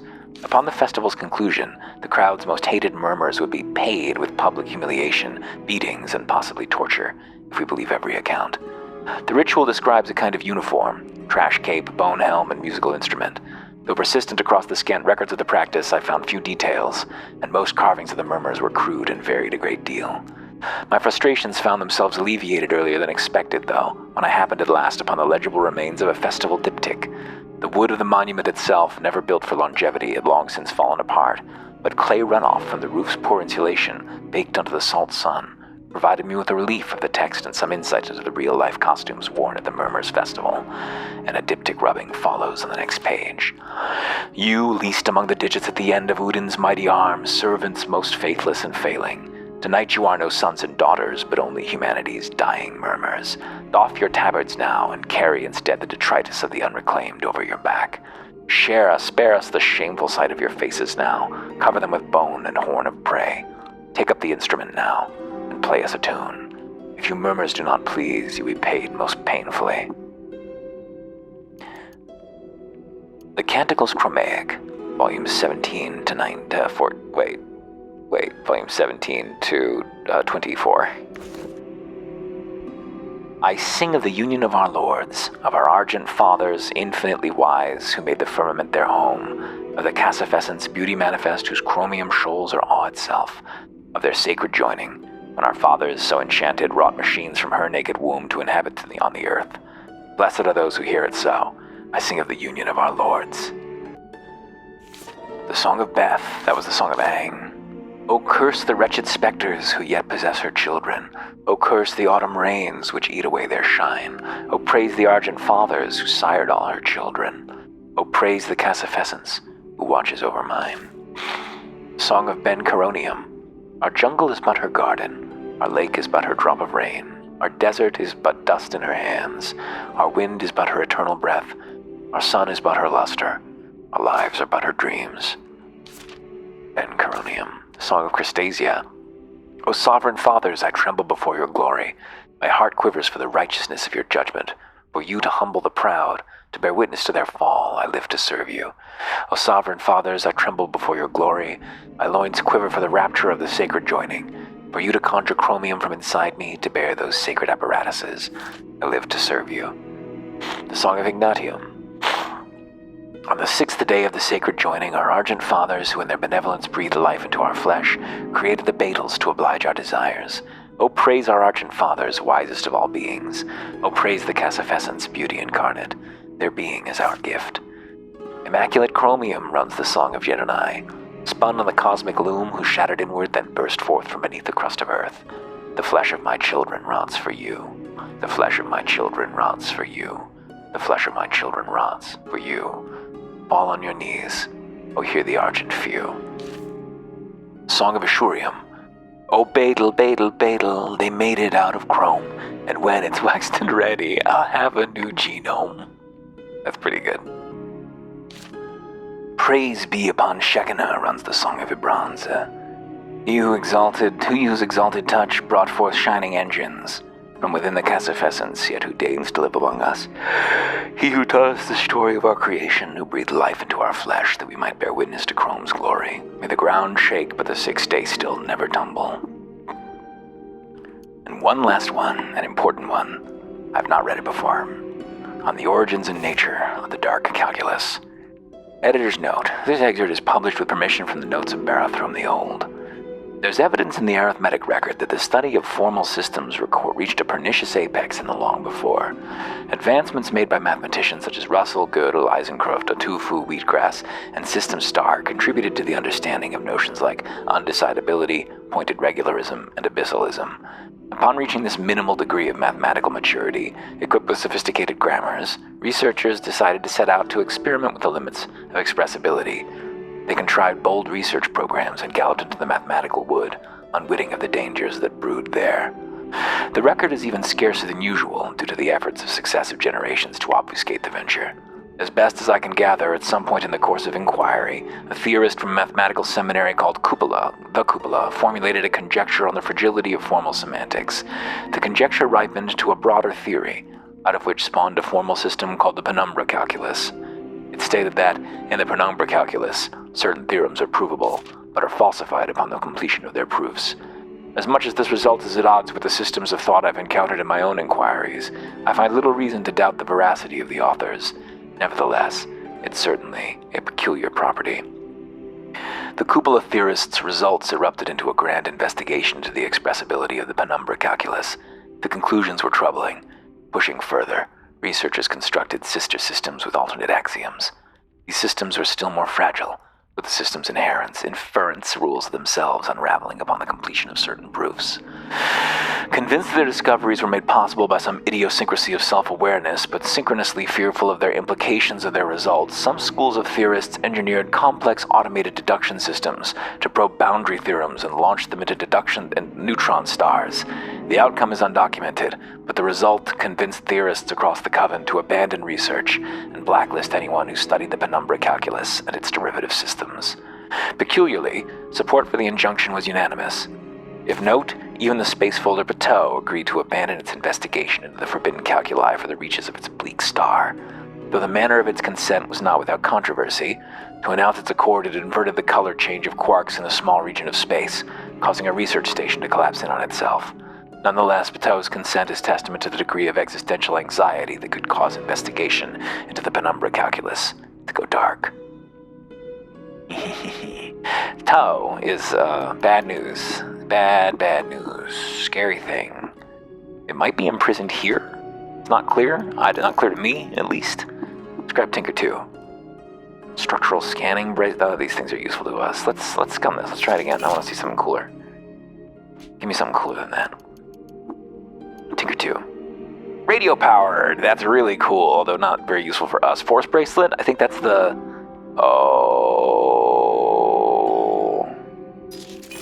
I think our lives are about to change forever. Well, that was really cheating. I wasn't going to do it more than once. I wasn't going to do it more than one more time. Where... Oh, it's right. It goes into your inventory. For some reason.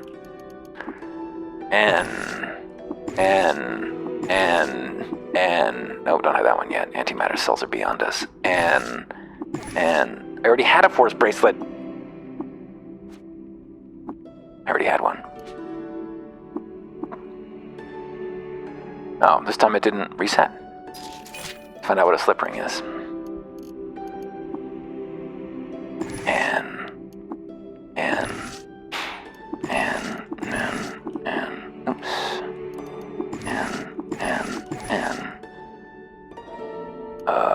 Let's see.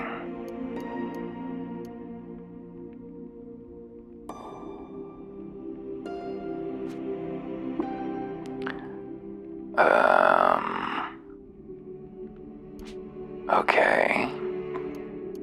Tinkering. A force bracelet. A magnetic bottle. When powered, this container can have neutron flux safely poured into it from any source, and neutron flux may be safely poured to this container in suitable containers. Oh. I didn't know neutron flux was so unstable. Slip ring. Saves when it's being grabbed and saved again. Yeah, that's not very good. The force bracelet, on the other hand, might be really amazing. Let's see what it is. Yeah, I know it has no cell, but what if I tinkered it to be jacked? Which I can do. Activate. So let's see how much this drains. Activate force bracelet. 9860 charge, 9720 charge, 9580 charge. Can I fire out of it?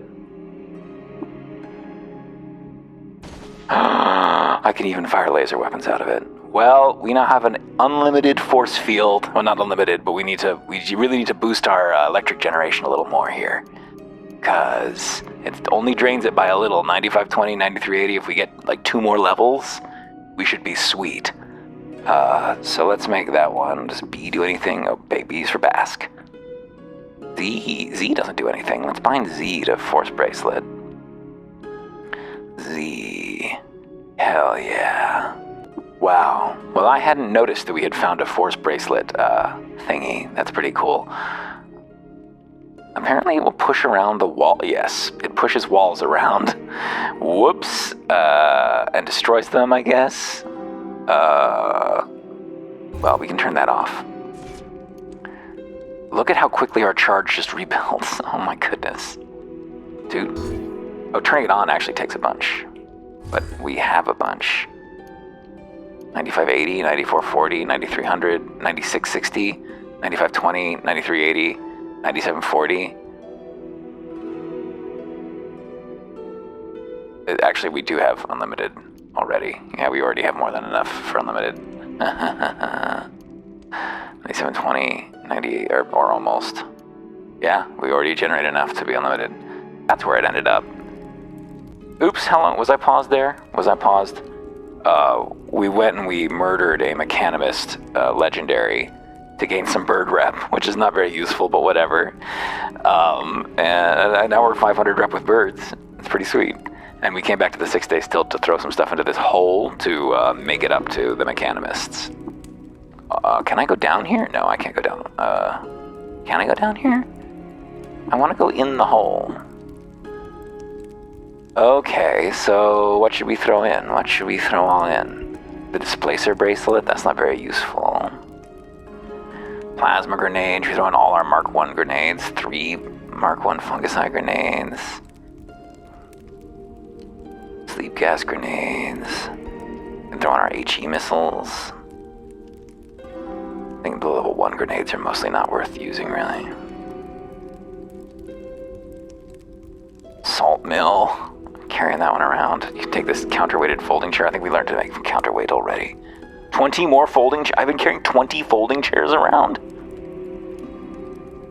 Well, fuck me. And another one. And another one. And another one?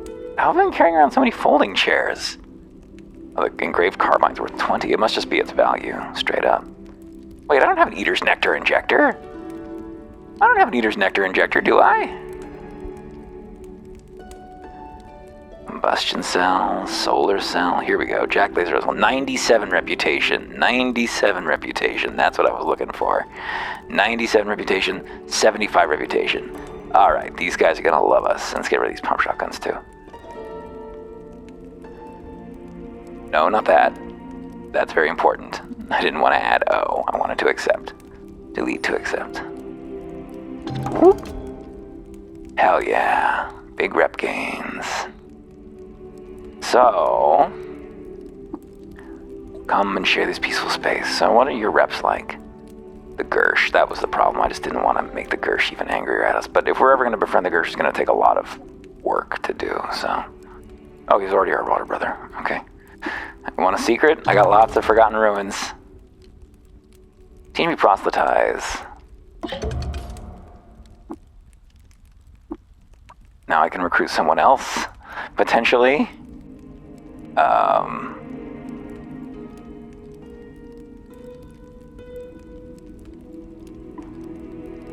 And would love to recruit him. 272. I need another 20. I don't want the point defense drone.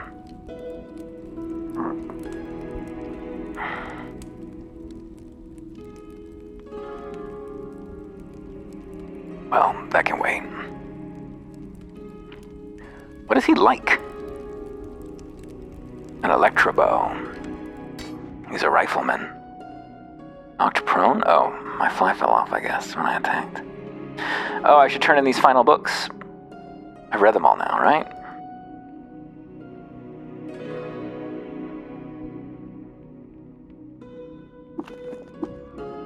Heightened quickness up, finally. Oh, exciting state. We already did carapace twice, right? I think we already did carapace twice. Let's do multiple legs, why don't we? Gain 1,000 experience, or 10,000 experience, whatever it was. Plenty of experience. More skill points. We got lots of skill points now. Attribute points, though. No points right now. I don't know if we need Tinker 3, but having it will enable us in various ways.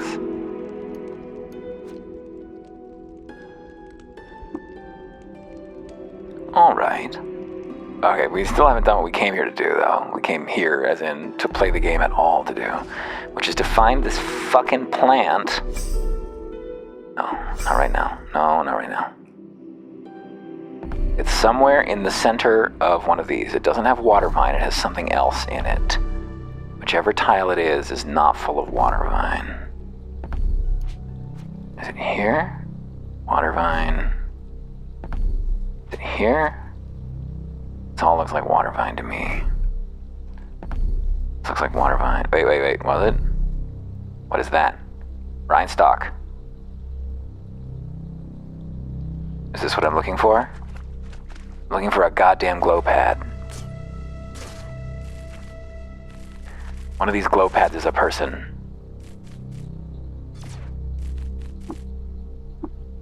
Doesn't look like he's here, though.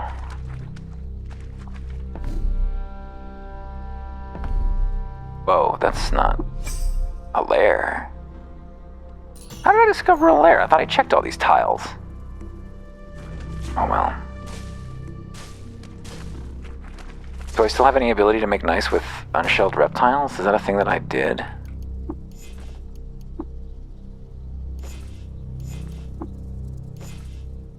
No. Let's go down and check his reps.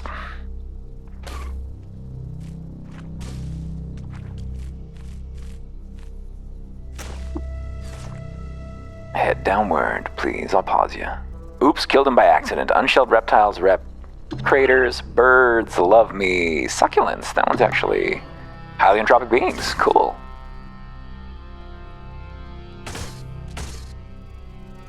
Yaxies. Something. I've wilted.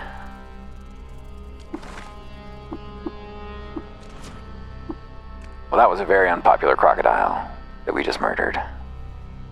B for Basque.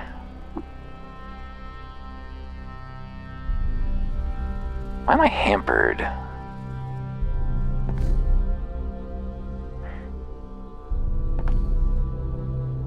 Oh, the location of Bipur. I found Bipur. I love it here in Bipur.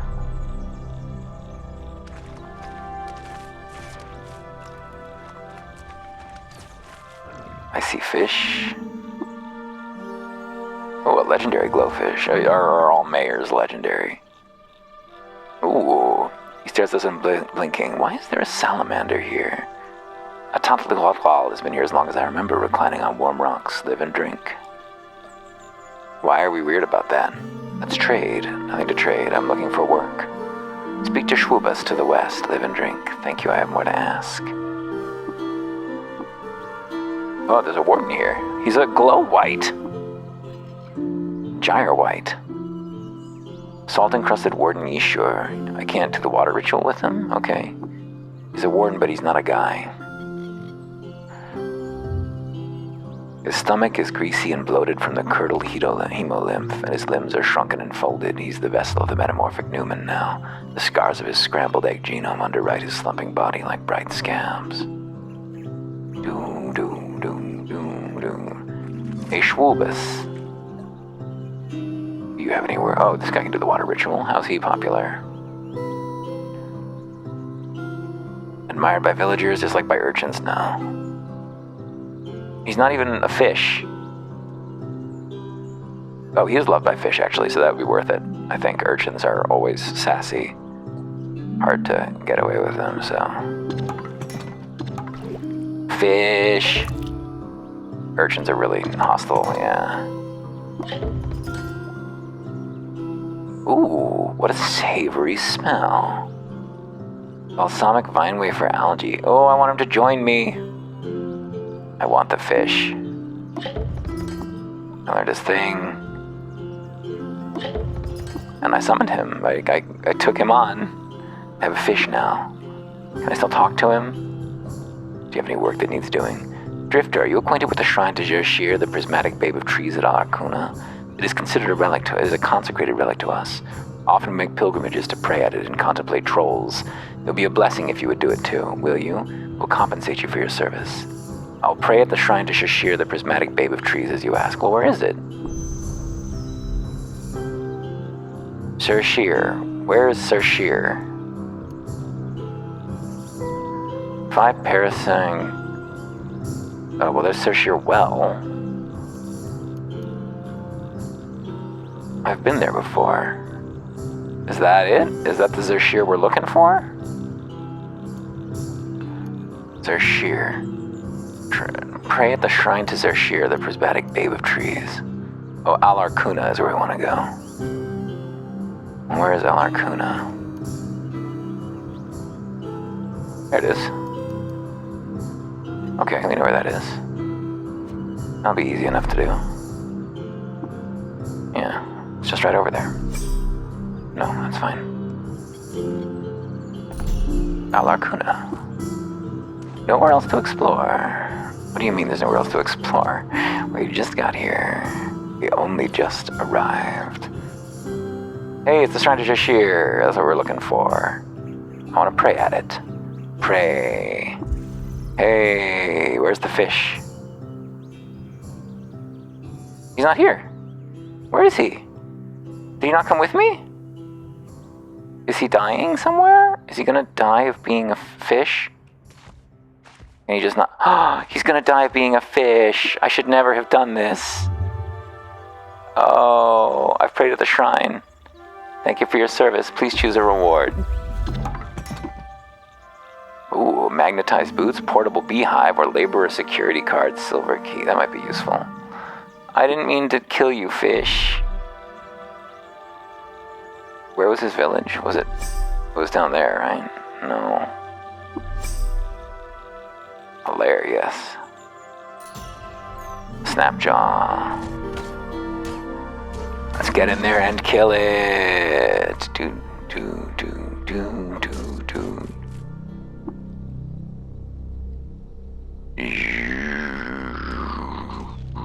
I'll pause ya.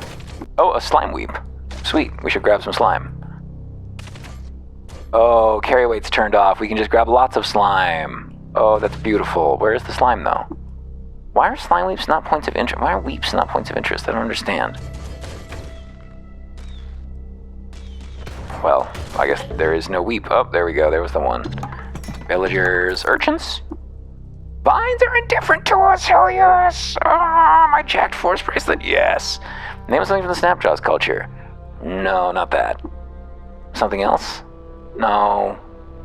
What about my culture? Imuwar. Sure, Imuwar. Amorous Imuwar. Yeah. Our force bracelet. Now, is that who we came here to kill, or was that a different legendary Snapjaw? That was a different legendary Snapjaw.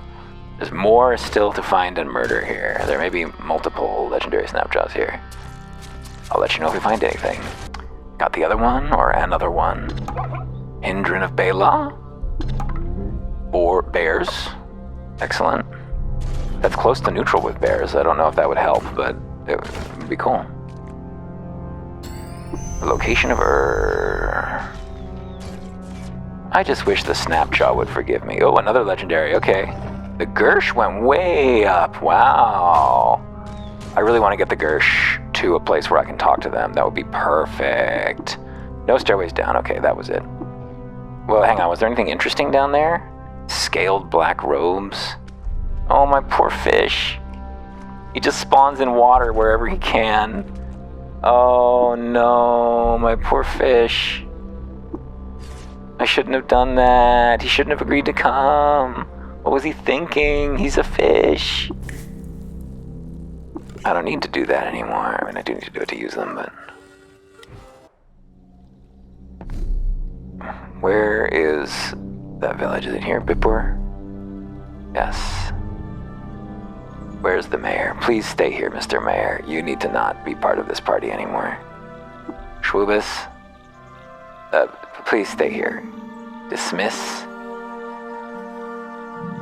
Direct to stay there.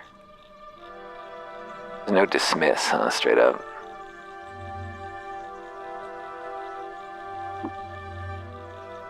Schwubus. Alright, I'll just tell him to stay there. He'll still be my follower forever, but he won't come with me. We'll know it.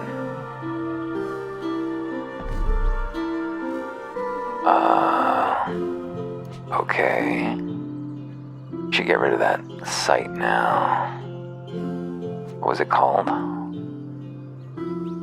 Alarcuna.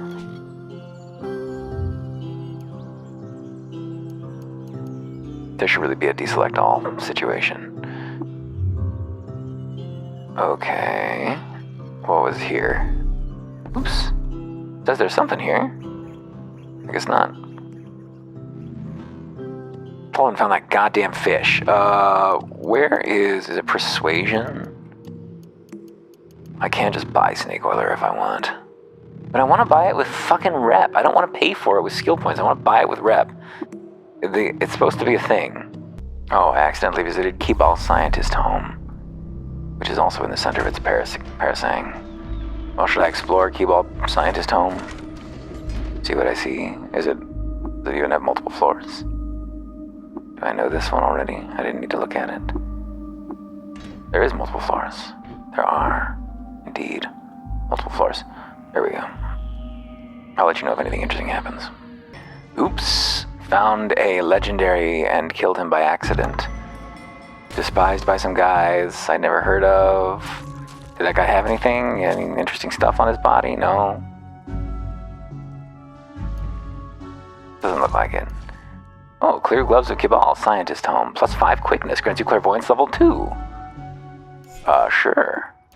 Now I have level 3 clairvoyance.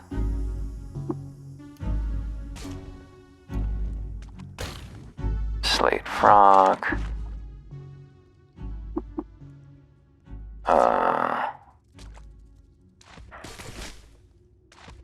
When you say there's nowhere else to explore, do you mean that there are trees in the way, or that there is actually nowhere else to go? We found a legendary item, so I assume that means that we're done. Clairvoyance would be really sweet if we weren't saving and loading. As is, it's fine, but not super powerful.